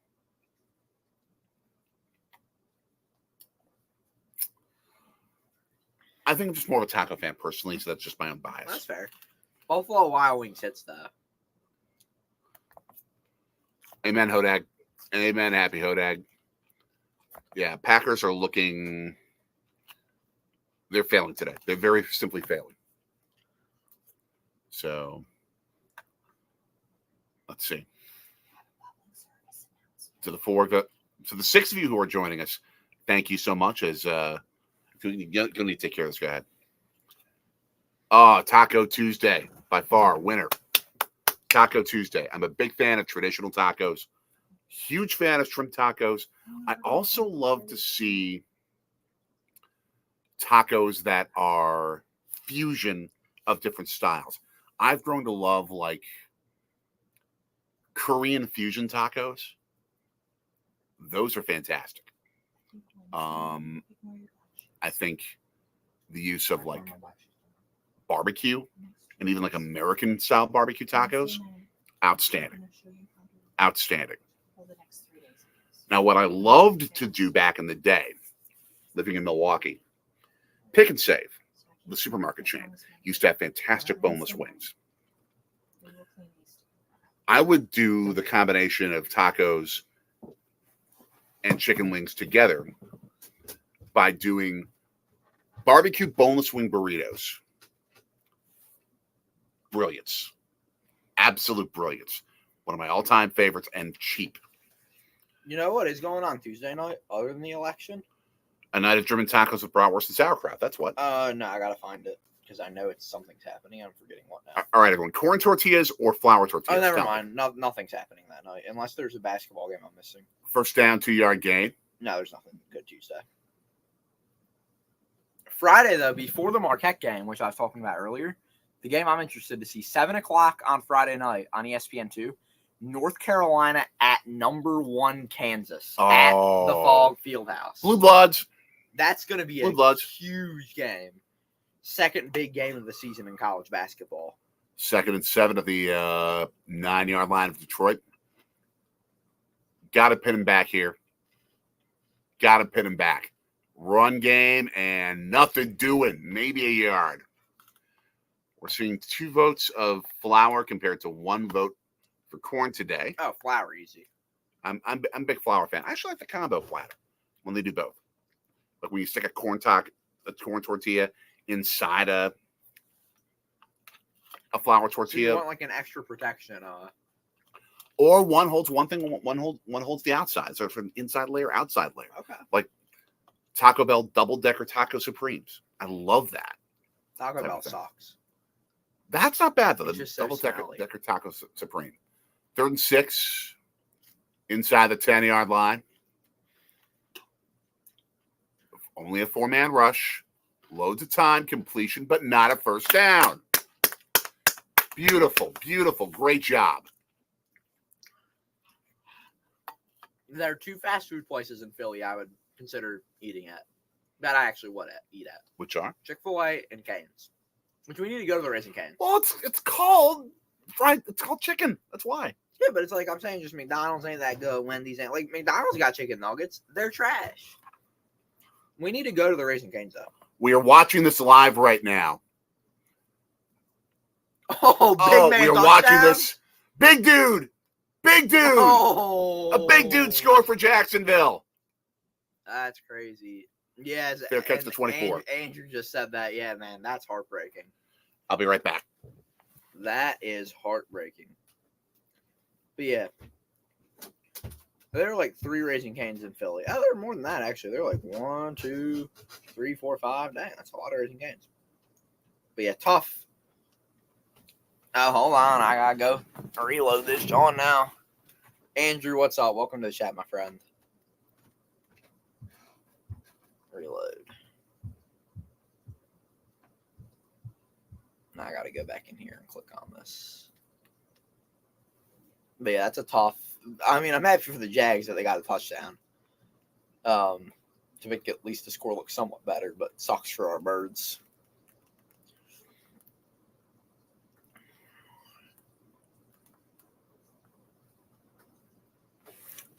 Sucks for our beloved birds.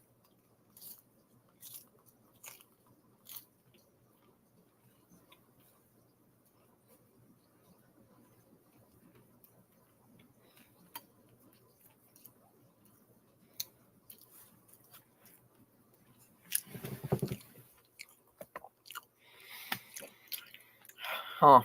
Coincidences. Coincidences in this world. Coincidences. So 22-16 now, the score in Philly.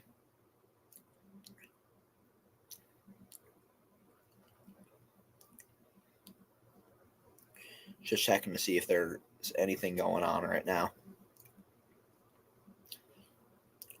Let's see what's going on, though. Around the NFL, let's take a look. It's 24-3. The Lions here over the Packers currently in this game, but around the league, it is, as I just said, 22-16 the score in Philly. 5:12 to go in the third quarter. There, the Eagles lead 24-9. The Cardinals look to send the Bears to 4-4 on the season. That one in the fourth quarter, and 8:28 to go in the third in Seattle. It is the Seahawks 13-10 over the Rams. And a Jaguar down on the field. Don't know exactly what's going on there.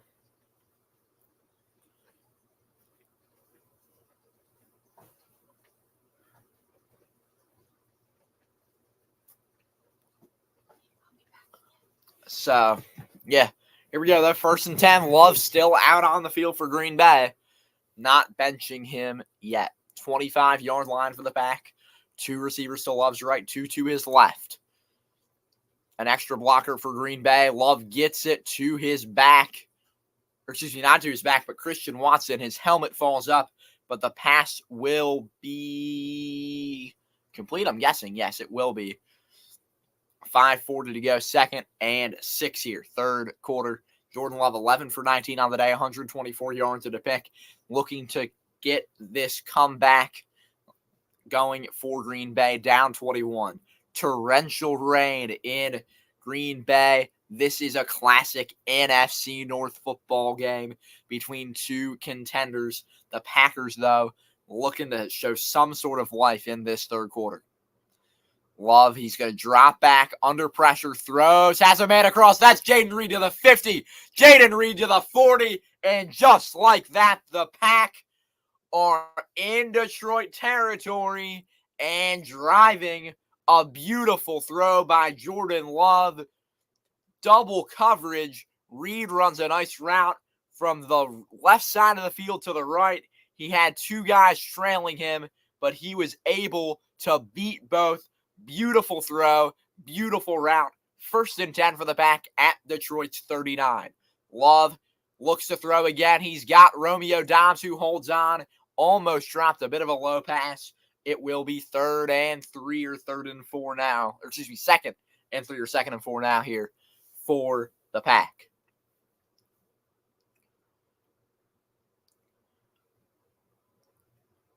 Second and 4 from the 35. Or excuse me, from the 33 of Detroit. Love has 2 receivers to the right, 1 to the left. And a man in the backfield. He's going to hand it off to Josh Jacobs, who will be able to get half the yardage needed. It will be 2nd and 2 for the Pack. Under 4 minutes to go here in this 3rd quarter. Meanwhile, we're seeing the replay of the touchdown that made it 13-10 for LA. The Rams looking good, trying to come back and win on the road. Meanwhile, the Packers looking to pull off a miracle at home, down 3 touchdowns. And it is coming down. I mean, we have not seen this heavy of rain yet this evening at Lambeau Field.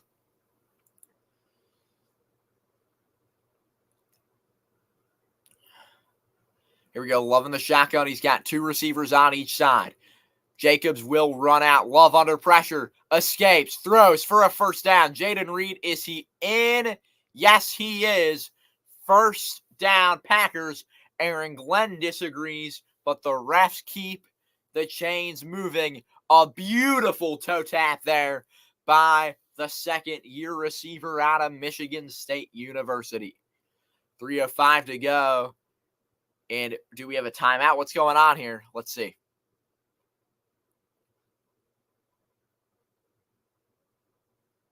And it looks like the Lions might be challenging this, and I understand why, but I think Reed got both feet in. That's a catch to me.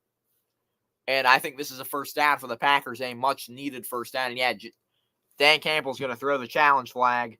I don't think that challenge is going to work. I think this is going to stand as a 1st down for the green and gold. But here we go. This is going to be huge. If this stands, the Packers with the 1st down. If it doesn't, we're talking about a 4th down. Huge 4th and 1 as the Packers try to make a comeback in this one, or at least make the scoreboard look like it was a close game.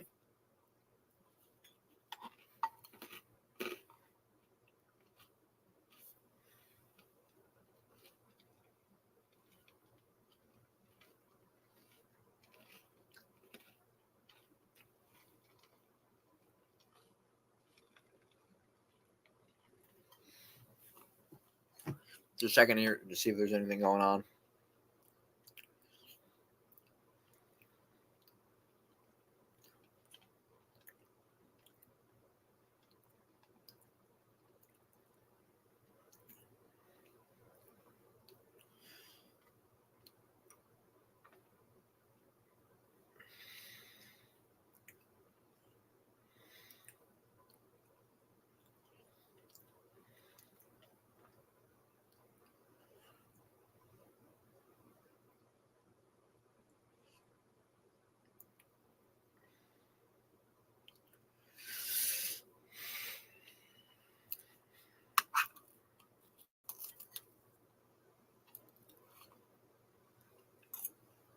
Just checking to see what's going on around the league right now.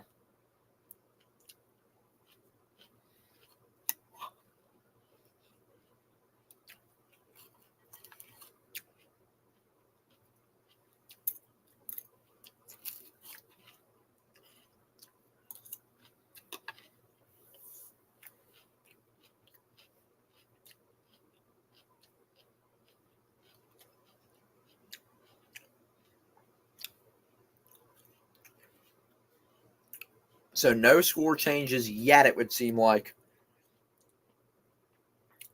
But 27-9, though, now. Cardinals lead the Bears. Let's see. Did he get both feet in? Ooh, that's close. That's 50-50 right there. But it will be a first down for the Packers. 3:05 to go in the third quarter. Jaden Reed, 4 receptions for 85 yards on the day. And the Packers with the ball inside the 30 of Detroit at the 27. 2 receivers to the left, 1 to the right. Love fakes the handoff, throws. He's got Tucker Kraft. Kraft there for the first down and a little bit more into the red zone. And the green and gold looking for something big here to cut this to a 2-touchdown game. Meanwhile, in Philadelphia, Jalen Hurts with a huge run for a 1st and 10. Eagles, now it would seem like across midfield, an 87% chance to win their game as they need a big win here against Jacksonville to keep the Philly fans happy and advance to 6-2 on the year. At the 14-yard line here in Green Bay, Love's got 2 receivers each side, it would look like, or 3 on one side, actually. He's going to throw to Christian Watson across the middle, just a bit low and overthrown. Watson couldn't get there. It is 2nd and 10. Well, it seems like Watson slipped a little bit there, too, at the end. That's what happens in these rainy conditions.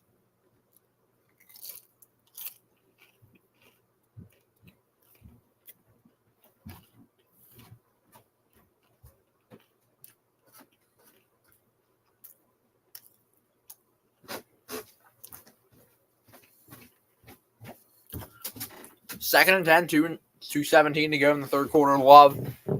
Fumble. Oh, boy. Recovered by Emmanuel Wilson. Okay. Gets something, a loss of a yard there. Okay. We'll make it 3rd and 11. Much worse than much better than it could have been. 2 minutes to go here in the third.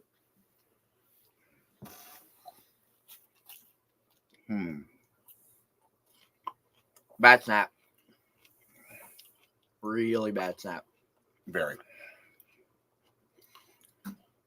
Good recovery by Wilson, though. It's an understandable mistake to make, but it's the NFL. No excuse. You can't do that.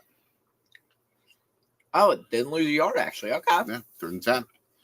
Great job to get back to the line of scrimmage. Yeah. All right. Another bad snap, and all Love can do is just fall on it and try and preserve a field goal, which I'd be tempted to go for it even on 4th and 17 or so, because chances to... I think about going for it here. Yeah. I mean, Elton Jenkins, 2 bad consecutive snaps. The ball's just really wet today. I mean, I said this is as wet as it's been all evening. I think, frankly, you should run under center. You should run your plays under center in this circumstance. This time a good snap and a good field goal, 24-6. There you go, McManus. All right. 2 touchdowns, including a 2-point conversion and a field goal, and we got a tie game. Yeah, not likely. Not likely, but Score's not looking impossible. a little bit better, though.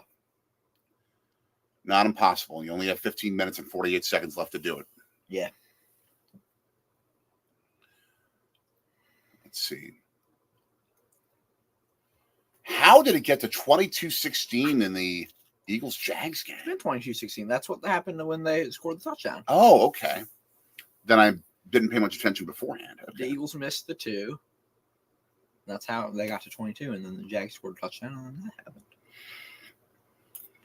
Man.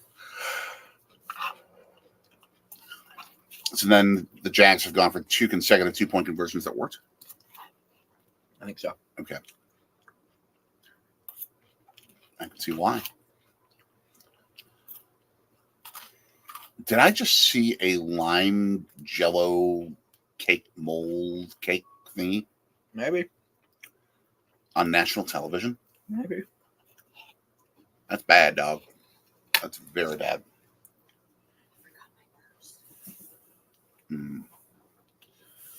That's why the Lions are winning today. Mommy's wearing Detroit Lions Honolulu blue shoes. It's all her fault. What? Mommy is wearing Detroit Honolulu blue shoes, the colors of the Lions. Just ignore him.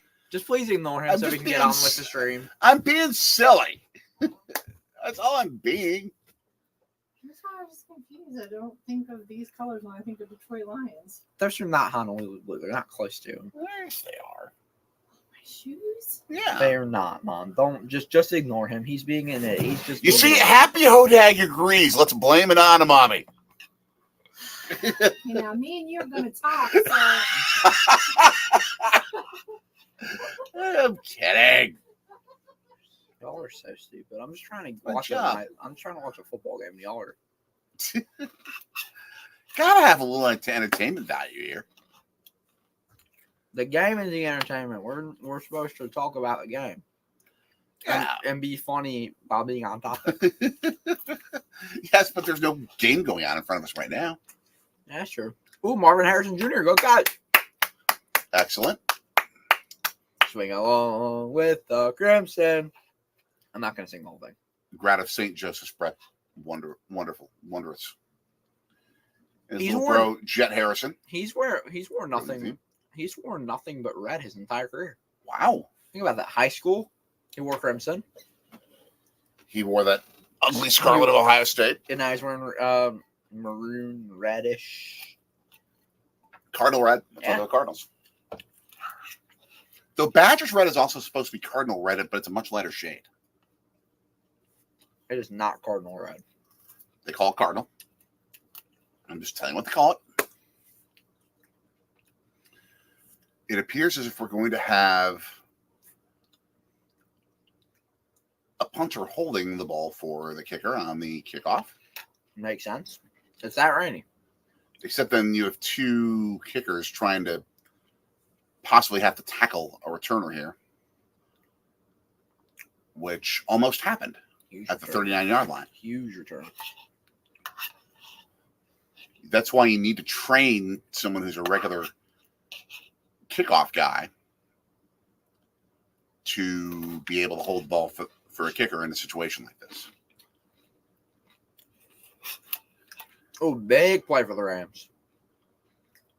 Jared Goff is at 88.2% completion percentage. He's good. Fun fact.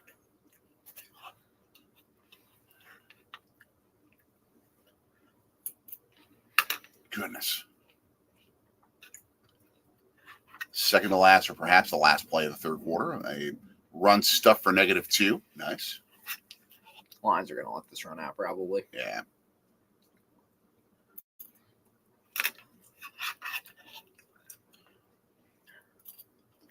Oh, there's been 23 points scored in the Rams-Seahawks There game. you go. Finally some offense. Yeah. Oh, good play to Cooper Kupp there. Oh, that rain. Poncho's up. I feel like I should make some hot chocolate just to empathize with Packers fans with how stinky the weather is. I mean, I can't wait for hot chocolate weather. December. there's going to be a lot of Sudafed ingested by Packers fans in Wisconsin. Like hot chocolate is what This I'm going to week. be drinking on Black Friday when Wisconsin plays Minnesota.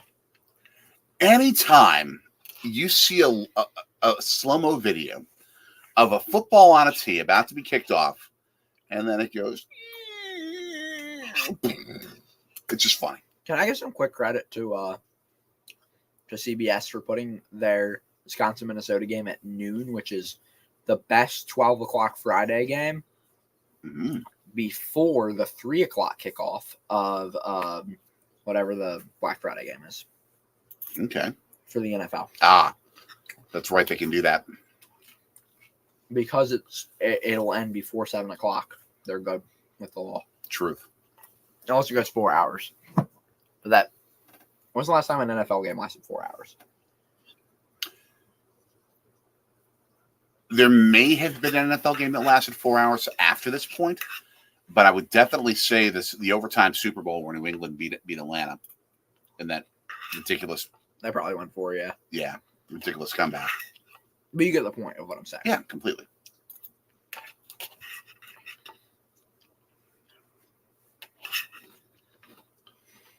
Just a double box right now on Red Zone.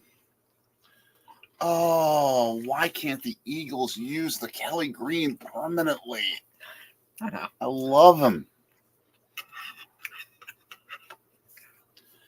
I like the midnight green for the Eagles. They need to wear the Kelly Green against the Cowboys this year. Which is next week, by the way, I think, right? That's at Dallas, I think. Oh, okay. Which means they can wear the Kelly Green. Because usually Dallas wears white at home. Let me look.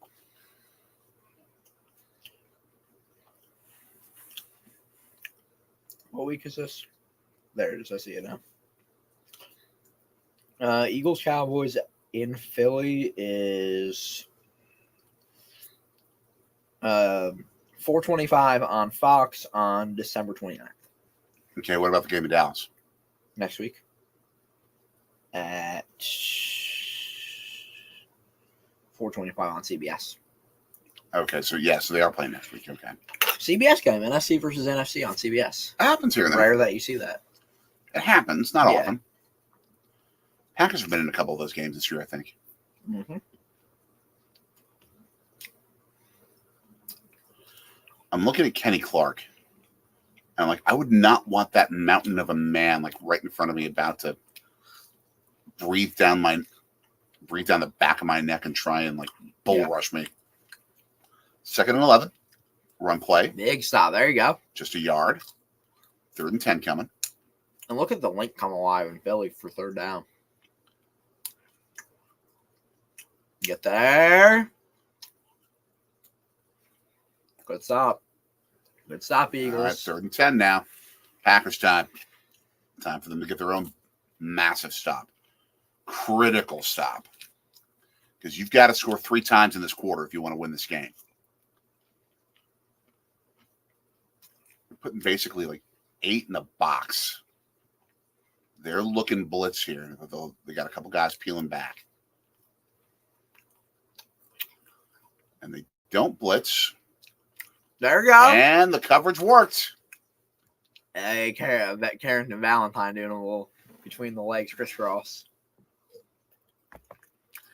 Packers, John, have very simply performed undisciplined in a lot of different areas. Well, I'm going to check something. I have a theory. I don't know if this is true or not, but we're going to check our theory. Let's see if it works. See if I'm correct on our theory or not. Stories. When we have streamed our teams this year, assuming the Packers lose, 1, 2, 3, 4, 5, 6. When we have streamed our teams this football season, We're 0-6. We're 0-6 between the Packers, Badgers, and West Virginia. When we stream the Brewers, 0-7, 0-8. Do we win or lose this game? Because I don't know. I'm guessing that's a win.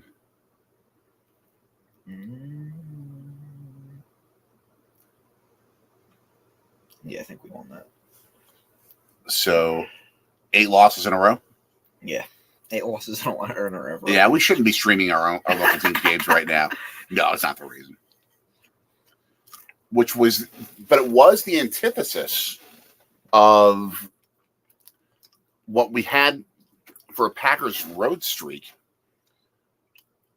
Brewers road streak. The Brewers won 10 out of 12 games that we went to on the road. Yeah. Stafford throws touchdown. Oh, is he short? No, short, yeah. That spot they put at the 1 yard line. It was, I think, down at the half. Okay. It was really close. Big hit there. That's not a good spot. Yeah. It's a generous spot to the defense. Ooh! Big stop there by Seattle. Jones with the run blitz. Now they switch it over to Arizona beating Chicago by 20 points. I wish, just me, just my opinion, I wish that, did they just onside it? I think they just did. Did it work? Nope. Go work, Arizona. I wish that the Seahawks would use those uniforms, but replace the neon with their old school Kelly green. I'd have to see what that would look like. I think it would look good. So grayish blue, and Kelly green. Yeah, blue, gray, and green. Like pewter blue, it almost is. No, it's not pewter. Not real pewter, but Oh, big run feels for the like Birds. Saquon Barkley. All right, Packers got to get points out of this drive. Absolutely have to. 1st and 10 at the 17-yard line.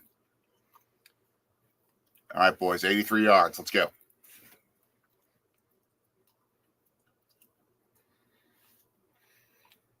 There you go. First down throw. Sea-Dogs. Watson, 14 yards. Tom at right tackle is getting such a good jump at the snap. You'd almost think he was committing a false start every play. He's just quick.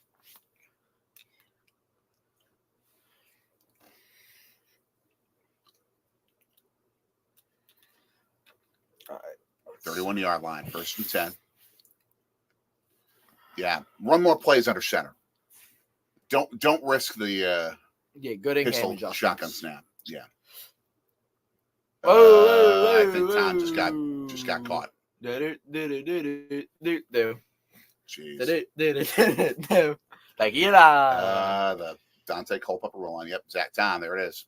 I mean, it's very similar to what we saw in the Iowa-Wisconsin game last night in the first quarter, to where Iowa was not being called all year for illegal shifts, and even into the game, illegal shifts, and then the refs just called it.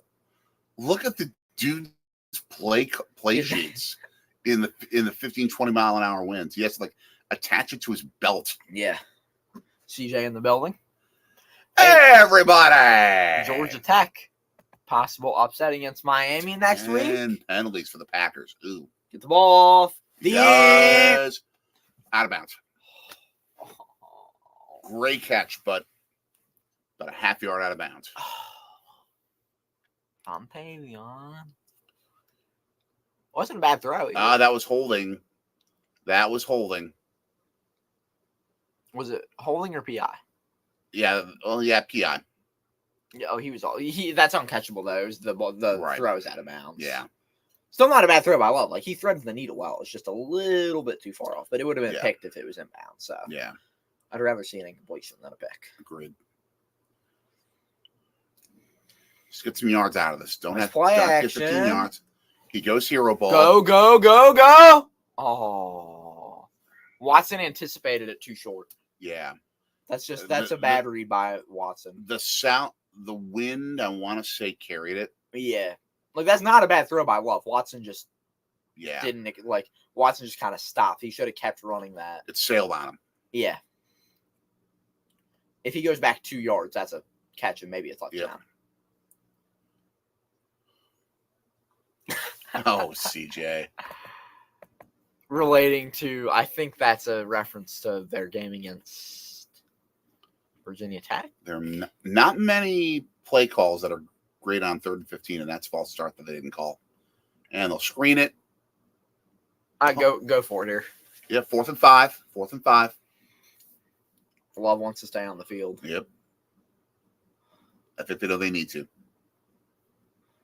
They know that they need to. All right, 4th and 5 isn't too bad either, though. It's in your own territory. It's doable. Usually you wouldn't go for this, but game situation, you have to. Yeah. All right, come on. Look for something across the middle here. Got two guys wide on either side, like on the end. See if they go across the middle.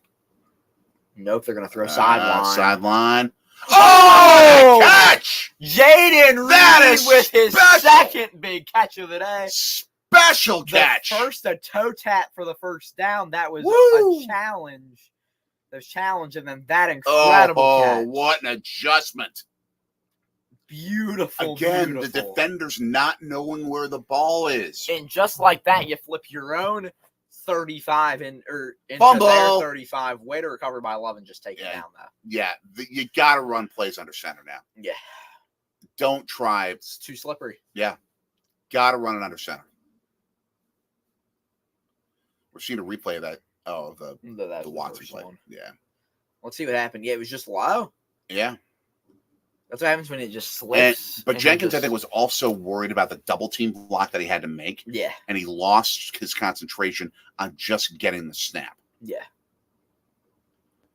They're still out of shotgun. Not a fan of this. All right, he got there. it. Okay. Love under Lots of pressure. time. There you go. Bo Melton. There you go. This in is the red zone. This is how the Packers do it. It is in the red zone. It's wide receiver corner football. I mean, this team doesn't have a number one. No. But you have so many guys who can make a play at any given moment. 5 2s or 3s. Yeah, 5 exactly. guys can be a 2 or a 3. And that's great. Okay, yes, that's what it was. I knew it was a previous game, but I couldn't remember what it was. All right. That's Pound all up wrong. the middle. Oh, did he get the first down? Yeah, Almost. But Miami has made a lot of Brooks. mistakes in their games that they've almost lost, as in that case. As Hurts is going to throw way deep. Does he have a man? Did he catch that? Did he catch that? What? Devontae Smith with the catch of the year. Devontae Smith, what planet are you from? Holy. Oh, Devontae Smith. Just insane. Let's watch this replay. One-handing it with the right hand. Brings it pulls it in. On a knee. Oh, you know what? I think the knee was out of bounds before the second foot went down. They may call this back. No, he had both feet down. He had both feet down, but one knee was out of bounds first. Ooh, before the second foot went down. 1, 2. Yeah, he got in. Okay. He got both in. I hope you're right. Let's look at this. When does the knee go? 1. Yeah, I think that knee might be down. I don't know. Second one, though, for the Packers in the red zone. They're going to give it to him. All right, 2nd and 1. Come on, Pack. Come on. 4-man rush. Outside. Lots of time. Oh, way to dodge a man. Lots of time. What are you doing? Oh, thank goodness. It wasn't going to be picked. It was tipped. It could have been picked. No, he threw it too low for a pick. No, he threw it right into the hands of a defender right here. That could have been a. Let's see the replay. Look at this. He dodged a couple of defenders well. Oh, it slipped out of his hands. He threw it out of bounds. It was out of bounds. It couldn't have been picked. Unless it was one of the best plays in NFL history. No, well, the defender almost got there. Yeah, but his hands were out of bounds and the ball was too. Yeah, but if his feet are in bounds and he catches it before it falls out of bounds, that's an interception. All right, come on. Just get the first down. Under center. Go. Play action. Wide! Oh, my gosh. Mistakes have killed this team all day. 6 drops today by Packers receivers. 4th and 1. You got to go for this. 6 drops, double digits in penalties. The pick 6. I mean, team is just mistake prone. These are the mistakes of a team that's like 6-10. Love threw it behind him, but he still should have caught it. Yeah, he should have called it. It was not a terrible pass. All right, 4th and 1. Are they going to call a timeout here? No, I would not have called a timeout there. Flight clock was running down, I think. I guess maybe, he called a timeout, but I'd rather have 3 timeouts in my pocket if I'm trying to make a miracle comeback like this. Yeah, that's true. You were a Penn State fan today or yesterday? I think everyone We in were America as was. well because No one likes Ohio State. yeah, I don't mind Penn State. Like every fan I've encountered with Penn State is pretty chill. Like they're James Franklin is a stand up dude. Like good program.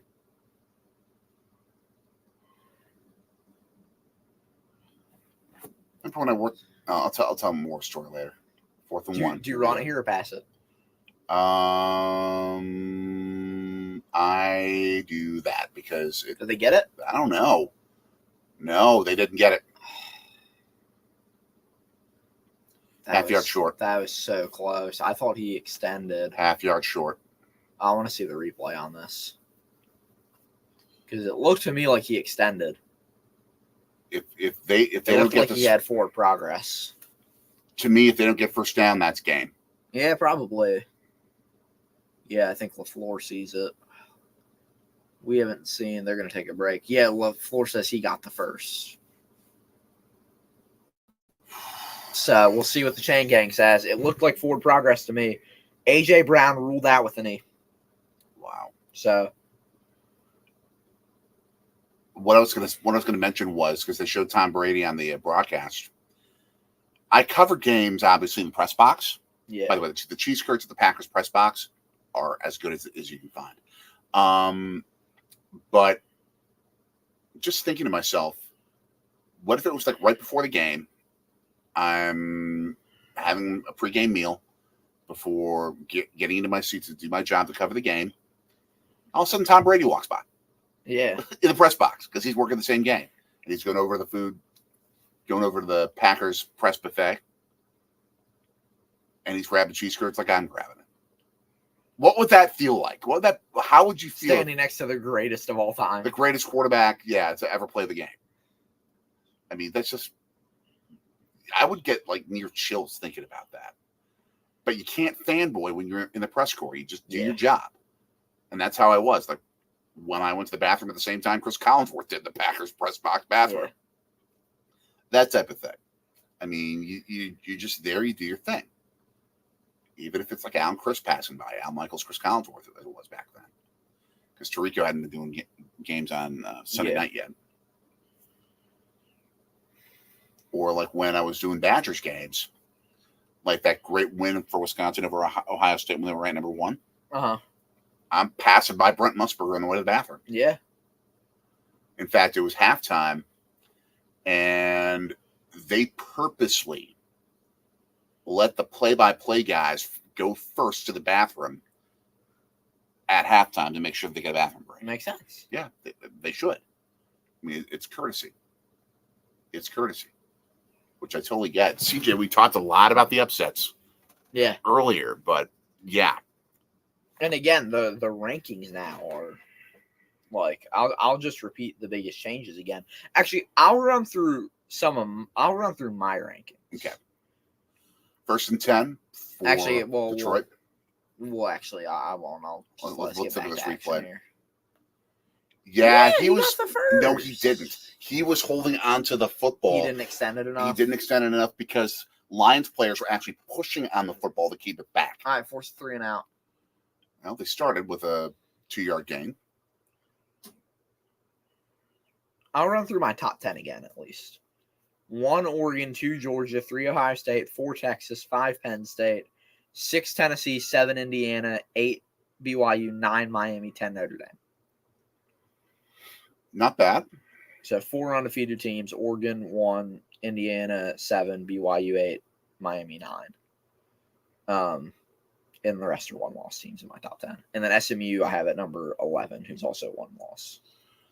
Based on the missed field goal and on the pick 6, this should be a 17-9 Detroit lead. But again, that proves to you Detroit has dominated this game because of the Packers' mistake proneness on multiple levels. Seahawks, big first down. They're in the red zone, looking to take the lead over LA. I mean, look at that stat. 13 incompletions with 6 of them resulting from drops. And the pick 6. Yeah. Ooh, big hit for the back. Yeah, the Badgers game last night wasn't good either. I mean, we turned it off and turned to the Bucs game by the end of it. Yeah, which was also sad. That was heartbreaking. First down, Detroit. Pass to St. Brown. Yeah, we turned it over to the Bucs game. And I'm excited to do some basketball streams. I love streaming basketball games. And we're seeing the replay of that ridiculous Smith catch. He's so good. Just ridiculous. Catch of the year. This one's going to live in it. I mean, that's a legendary. That's an all-time highlight reel shot type of thing. Pick 6. Pick 6 for the Rams. The Bucs have like 1 or 2 wins. They suck so far. Reverse pitch. And, were they all over it? Night. Boom. Fantastic job by Ngabare. Yeah, the Bucs are 1-5. So rough start to the year, but they're a bad team right now. The only team worse than us is the Jazz in the whole league. But like it's the start of the NBA season. We see stuff like this every year. This is one of the most depressing 24-hour periods of Wisconsin sports in regular season play that I can remember. Yeah. Also, breaking news: 1 more sleep until Marquette basketball. Oh yeah, the Ohio State pick before the half was crazy. 4-man rush on second. Oh, should have gotten the safety. Should have forced the safety there. Well, could have made it 24-8. Yeah, but I mean, they had pressure. Yeah. And by the way, I think, folks, we will be live for Marquette George Mason. At least I will. Okay. Marquette plays Stony Brook tomorrow night in what should be a blowout. I'll watch the start of it. 3rd and 21. What time does the Marquette game start tomorrow night? 8:30. Okay, I'll get to watch like an hour of it.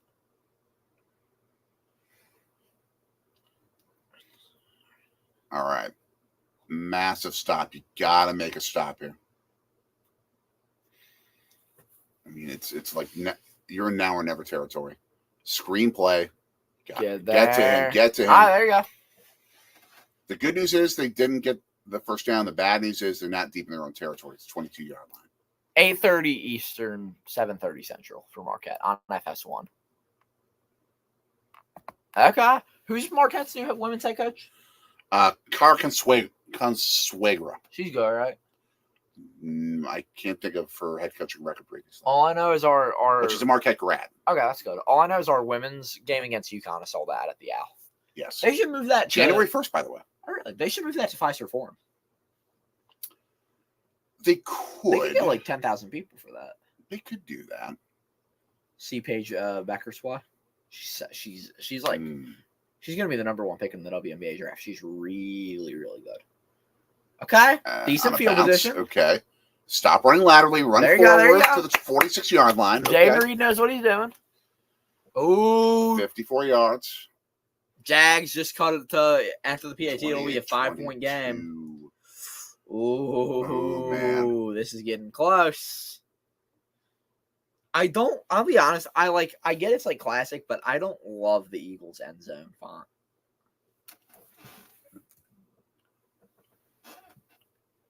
Oh yeah, the Globetrotters the night before. But they can flip it. They can flip it. Easily.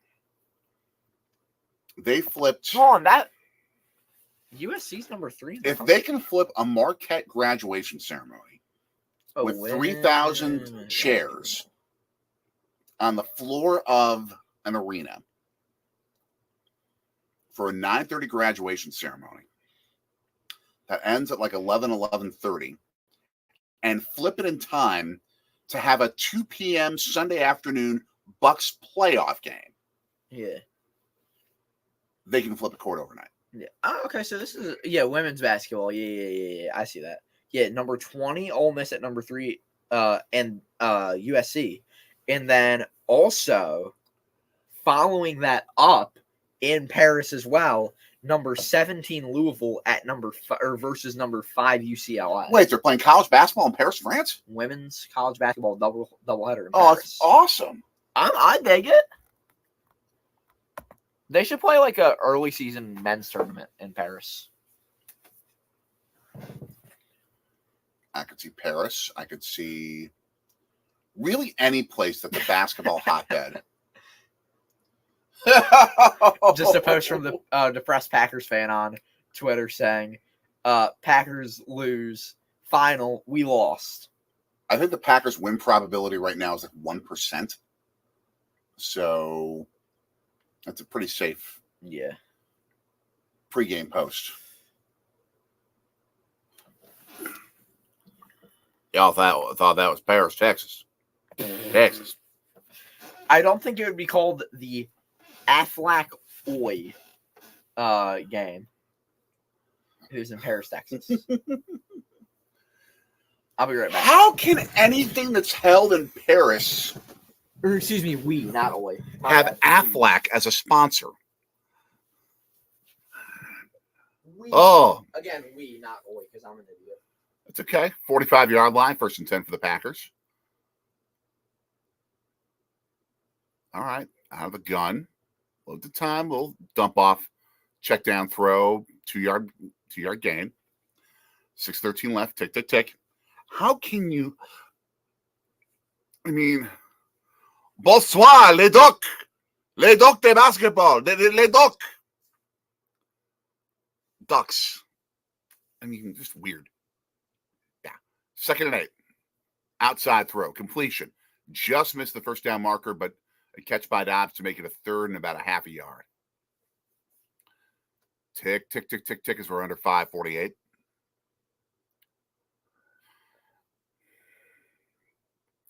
The Packers only have 1 completed 3rd down all game. That's sad. And this time a 1st down run. There you go. Outside, break a tackle, 26-yard line. Love these kind of games. Love these kind of games, CJ. They should be like, that's why I love the home of the Milwaukee Brewers. I'd love to have the Marquette, Wisconsin game there every single year. Every year, and have it on both team season ticket packages. All right, 1st and 10, 27-yard line technically for the Packers. All right, blitz coming. They pick it up, loft it, end zone, overthrown. You wanted Watson. He's overthrown Watson a couple of times this half. Yeah, that was a fantastic game, Stephen. Great experience. What was? The Badgers playing at Miller Park. Yeah. I keep saying you got to play that game, Marquette, Wisconsin, every year. But in reality, Stephen, if you set it up where both teams have it on their season ticket packages, you're not giving up a home game because you have a double home game every year. Which would work because each team has like X amount of tickets, and then you would just have some on the general market that would be able to be sold. Exactly. Also, how about this? Paul George will be making his season debut 5-yard for the Sixers on Monday against the Suns. That is tonight's Shams Bomb. Nice. From ESPN. That must have been cool to watch, CJ. That must have been a cool experience to watch. I'm excited for Georgia State's new baseball facility on the field. They're going to build their baseball stadium where Atlanta Fulton County Stadium was. That's cool. Loft, end zone, overthrew everybody. All right, let's go for it. 4th and 4, you got to get it. Why not? Like, you're going to lose. You have to. You have to. Yeah, Miller Park is winterized, though, right? It's being winterized as we speak in the next couple of years, I think. Yeah. I feel like it would look awesome. Oh, flag. Maybe we get a little PIPI? Yeah. I think Marquette needs baseball, too. Both teams should have baseball. Both teams should have baseball programs. Both teams absolutely should. Marquette should build a stadium in the valley. Somewhere cool. with a nice view. Somewhere with a nice view. It's on Detroit, okay. Yeah, go win for the Dodgers. Congratulations. World Series. Congrats. Unsportsmanlike Unsportsmanlike conduct. Feel like it. Okay. 15 yards or half the distance to the goal, whichever it is. Marquette could just play all their games. Or Marquette wouldn't play baseball at Miller Park. That just doesn't feel. Why not? Because they get like 2,000 people a game. So Also, you don't have to build a new stadium. It would also interfere with the Brewers. Not before the season. Love 1st and 10 at the 11-yard line. All right. That's fine. Throw it away. That's okay. So I got 3 downs. Because remember, so much of college baseball happens before the regular season That's begins. true. You could play your March games at Miller Park, and then you could have your situations where the weeks the Brewers are out of town, you could schedule Marquette home games. Yeah. It could work. I'm just thinking like maybe something. I'm trying to think of where there's a place in Milwaukee to do it.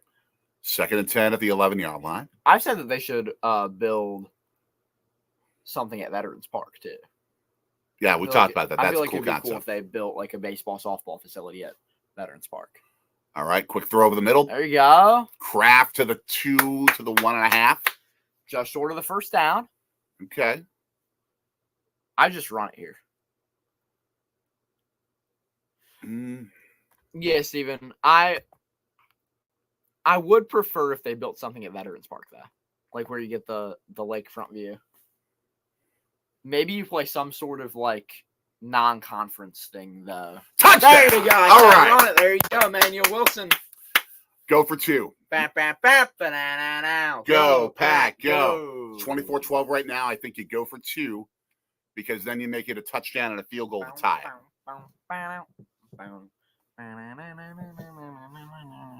And they're on the field to do so. They're on the field to run the 2-point play.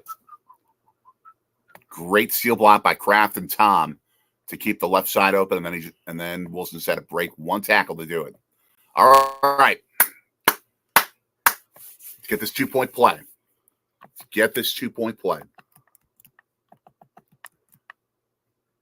All right. Somebody get open. There you go. There you go. Right to Watson. Ain't over till it's over. 3:49. I think you're onside it here. I know that it puts Risk you it deep. for the biscuit. Yes, you risk it, but if you don't onside it, Detroit has a shorter field, so they may not have the football as long. If you give Detroit the whole field on a kickoff, they can just run the clock out. Yeah. I mean, I think you risk yardage, but you gain time. Yeah, the odds are still like Not very good. 1 in 100, but it's not impossible. Quick check around the league while we see what the Packers are going to do here. Let's check some scores. 28-23, the Eagles lead the Jaguars, but Jacksonville has the ball at midfield with 2:11 to go. It is a final out of Arizona, 29-9, a 20-point win. The Cardinals beat the Bears, the Bears still suck. Until he's saying that, I was going to be like, he sounds like an NFL update desk reporter. He really does. It is the Rams 20, the Seahawks 13, 8:57 to go in the fourth in Seattle. 0.7% success average on onside kicks with this There we go. idiotic new rule that they have for onside kicks. I can't stand it. What's the rule? Oh, you have to have equal on each side. Yep. Yeah, it's. I think it's ridiculous. And it just rolls out of bounds. That sucks. Yeah. All right, we'll get a stop here, guys. Get a stop, and we still got a game. All right, get a stop, and we got a game. Yeah, but you have to make the stop. Oh, CBS must. Oh, yeah, because CBS has Eagles Cowboys next week. Yeah. I was gonna say Fox doesn't have any good games. 49ers Bucks is mid versus mid. Patriots Bears is mid versus trash. 49ers Bucks looked a lot better at the start of the season. Yeah, I'd agree with that. It's still going to be. It's going to be competitive. It just won't be a good game. Like, it won't be good. It'll just be competitive, if that makes sense. It won't be quality. That's a better way to put it. It'll be a good game, but it won't be a quality game. Yeah. Oh, a little cha-cha on the Packers, but it's declined. That when that happened, I had to go listen to the WGN Chicago radio postgame show. And they started their postgame show before the final gun, before the final play. And they were talking about what a great win, what a great win, what a fantastic. What? They got a Hail Mary? Yeah. What? And to feel the difference in emotion at that moment was just hilarious. Stop, Bears. Gotta stop. And they stopped match for 6 yards. Ground and pound. You gotta just stop it. You know what's coming. Just go boom, boom, boom. Tackle, tackle, tackle. Detroit's got a good line. It's not that easy. Geno Smith throws first down a little bit more. I wasn't watching it, but I saw what happened. I was like, holy. I mean, it was a fantastic catch, but it also, though, was just... I don't necessarily know if they could have knocked that football down with how the ball landed right in a pile. Yeah. I mean, yeah, that Bears defender who was trash talking idiotically was the one who tipped it eventually to the receiver, but I don't know if he really could have knocked the ball down. 2nd and 4. Got to make a stop. Got to make a stop. Got to get to him. Got to get to him. And they stopped Montgomery about a yard and a half shy of the first down line. All right. They're letting the clock run this time.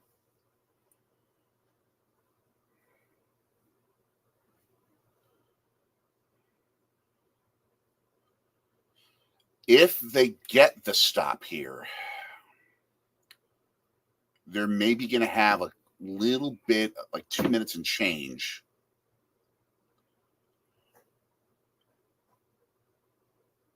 To do something with it, and they're going to have to score twice. You know they're going to run it here because if they throw it and it's incomplete, that stops the clock again. They run it. And, yeah, first down, 3 yards. Yeah. Yeah.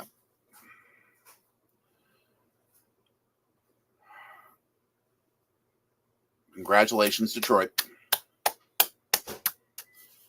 You by far the better team today. There's a lot of Honolulu blue in the stands today, by the way. Yeah, a decent amount. They'll travel for Northern Michigan, and they'll travel around the lake to get to Green Bay for this game. Because fans love going to Lambeau Field to see their team play. Because it's Lambeau Field. You want to experience it. Another first down as we hit the 2-minute warning. Clock stops at 2:03. I think it's the last time out. But it's academic now. Yeah. It's academic now. CJ, your place always sounds like a bar on Saturdays. Oh. Have the Lions won 3 straight at Lambeau? Maybe. I think they have. Or 4 straight. I don't know. Oh, it's about to be 3 straight. Yeah. Or our Saturday last night at least was after the Badgers game. I just stuck like 4 different things on the TV.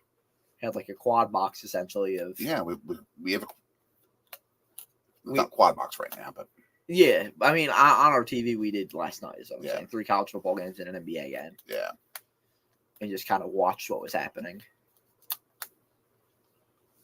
Play action.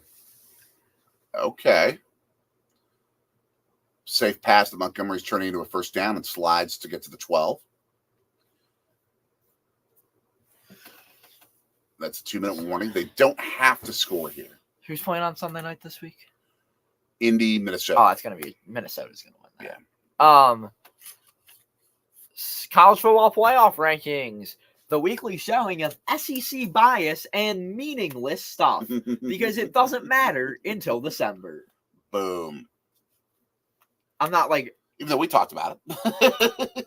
yeah, because the rankings matter when it comes to like just having fun. Seating, yeah. I'm just saying, like Tuesday night's election night. Like, Right. there's more important stuff as the Eagles just clinched the game against Jacksonville. There's more important stuff than a meaningless.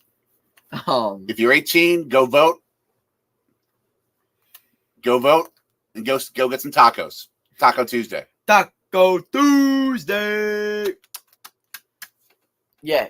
Alabama 0-2 versus the state of Tennessee and Vanderbilt 2-0 in the state of Alabama. That's ridiculous.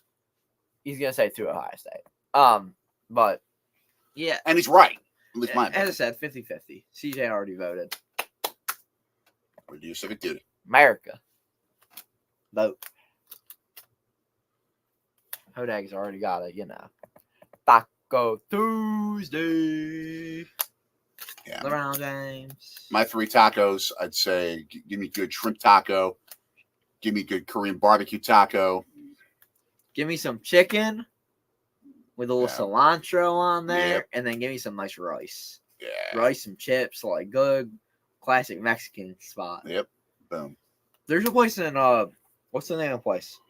I really like it. It's one of my favorite Mexican spots. It's in Charleston, West Virginia. I gotta find the name of it. I know where it is on a map. I just gotta find it.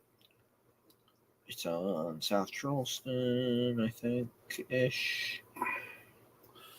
Yeah, not a fan of the navy Bronco helmet with the orange pants. Yeah, I would have gone white pants. White or navy. Oh, I need to find the name of this place for you guys because it's really good. Now, do you know you've been to the place I'm talking about in Charleston, the Mexican place. You and my mom have been there. Yeah. It's not the best, but it's pretty good. I forget the name of it though.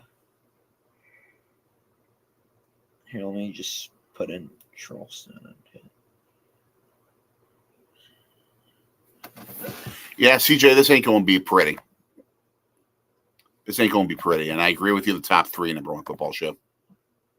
Top 3 Georgia, is that what he said? Oregon, OSU, Georgia. Miami's. That's the top 3 I agree with. Miami is not that, like, they're just not, they shouldn't be top 5. They should be top 10.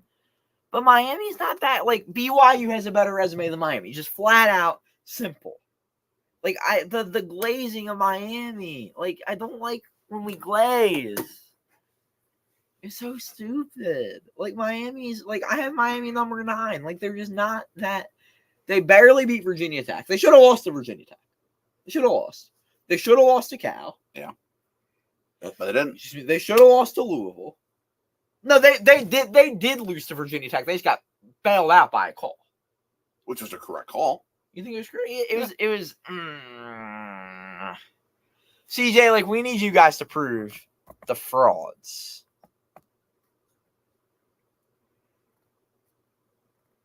Here's the beauty of it all. Yeah, the committee just hates on BYU.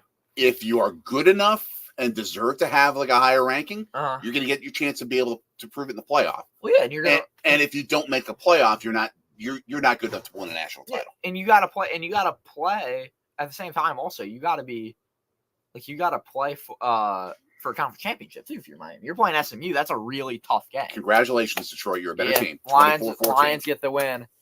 So that will do it. But just as we check some quick scores, the Eagles win. The Cardinals beat the Bears. And it looks like we're going to get still a game. Seahawks driving as they try to make something happen against LA. That game will continue. Sunday Night Football is Colts-Vikings, 8:20 p.m. That one on NBC in Minnesota. Tomorrow night, it is the Buccaneers and the Chiefs on what I think it should be every week, which is something called Monday Night Football on ABC. It should be on ABC every week. And it should be off of ESPN. I don't like it when it's on ESPN. I like it on ABC exclusively. Are they putting it on ESPN solely because they've got, is it Dancing with the Stars now? Maybe. They alternate weeks. So, like, some weeks it's on ABC and ESPN, and some weeks it's ESPN. It just flips every week. I don't think Ryan Day's going to leave. Ryan Day, no. There's a better chance of Ryan Day getting fired than him leaving. Yeah. Not this year, but another year. I would take Mike Vrabel as my college head coach. I love Mike Vrabel. Ohio State is a lifetime end-your-career destination job if you can last. Yeah. I just like ABC because it's ABC. Like it's a network. It's the nation. The whole nation gets to watch it. Like the college football playoff should be on ABC too. Yeah, but they're putting on ESPN that way. More people have to. That way they can charge cable companies and like satellite companies more cash. They can make so much money off of that. Exactly. That's why they're doing it. Yeah. I think that's going to do it for us. Game over. Final score 24-14. We will for sure be live for something next weekend. Probably Friday night. And then probably Saturday night. I mean, you got LSU Bama. Yep. Saturday night, that's a huge game. But Tuesday night, vote. Enjoy Monday night. If you're a night owl, enjoy Baylor at Gonzaga. Yes. Enjoy that game at 11:30 p.m. if you're still up, if you're a night owl. That's going to be a great night. Enjoy college basketball tomorrow night. I'm not watching them Monday Night Football. I'm watching Marquette beat Stony Brook. Tuesday night votes and tacos. Have a great one. Thank you so much for joining us. Like, share, subscribe, and hit the bell. Ding, ding, ding. For little man, I'm Daddy. Go, Pat, go. Tough loss, but we will see you next week.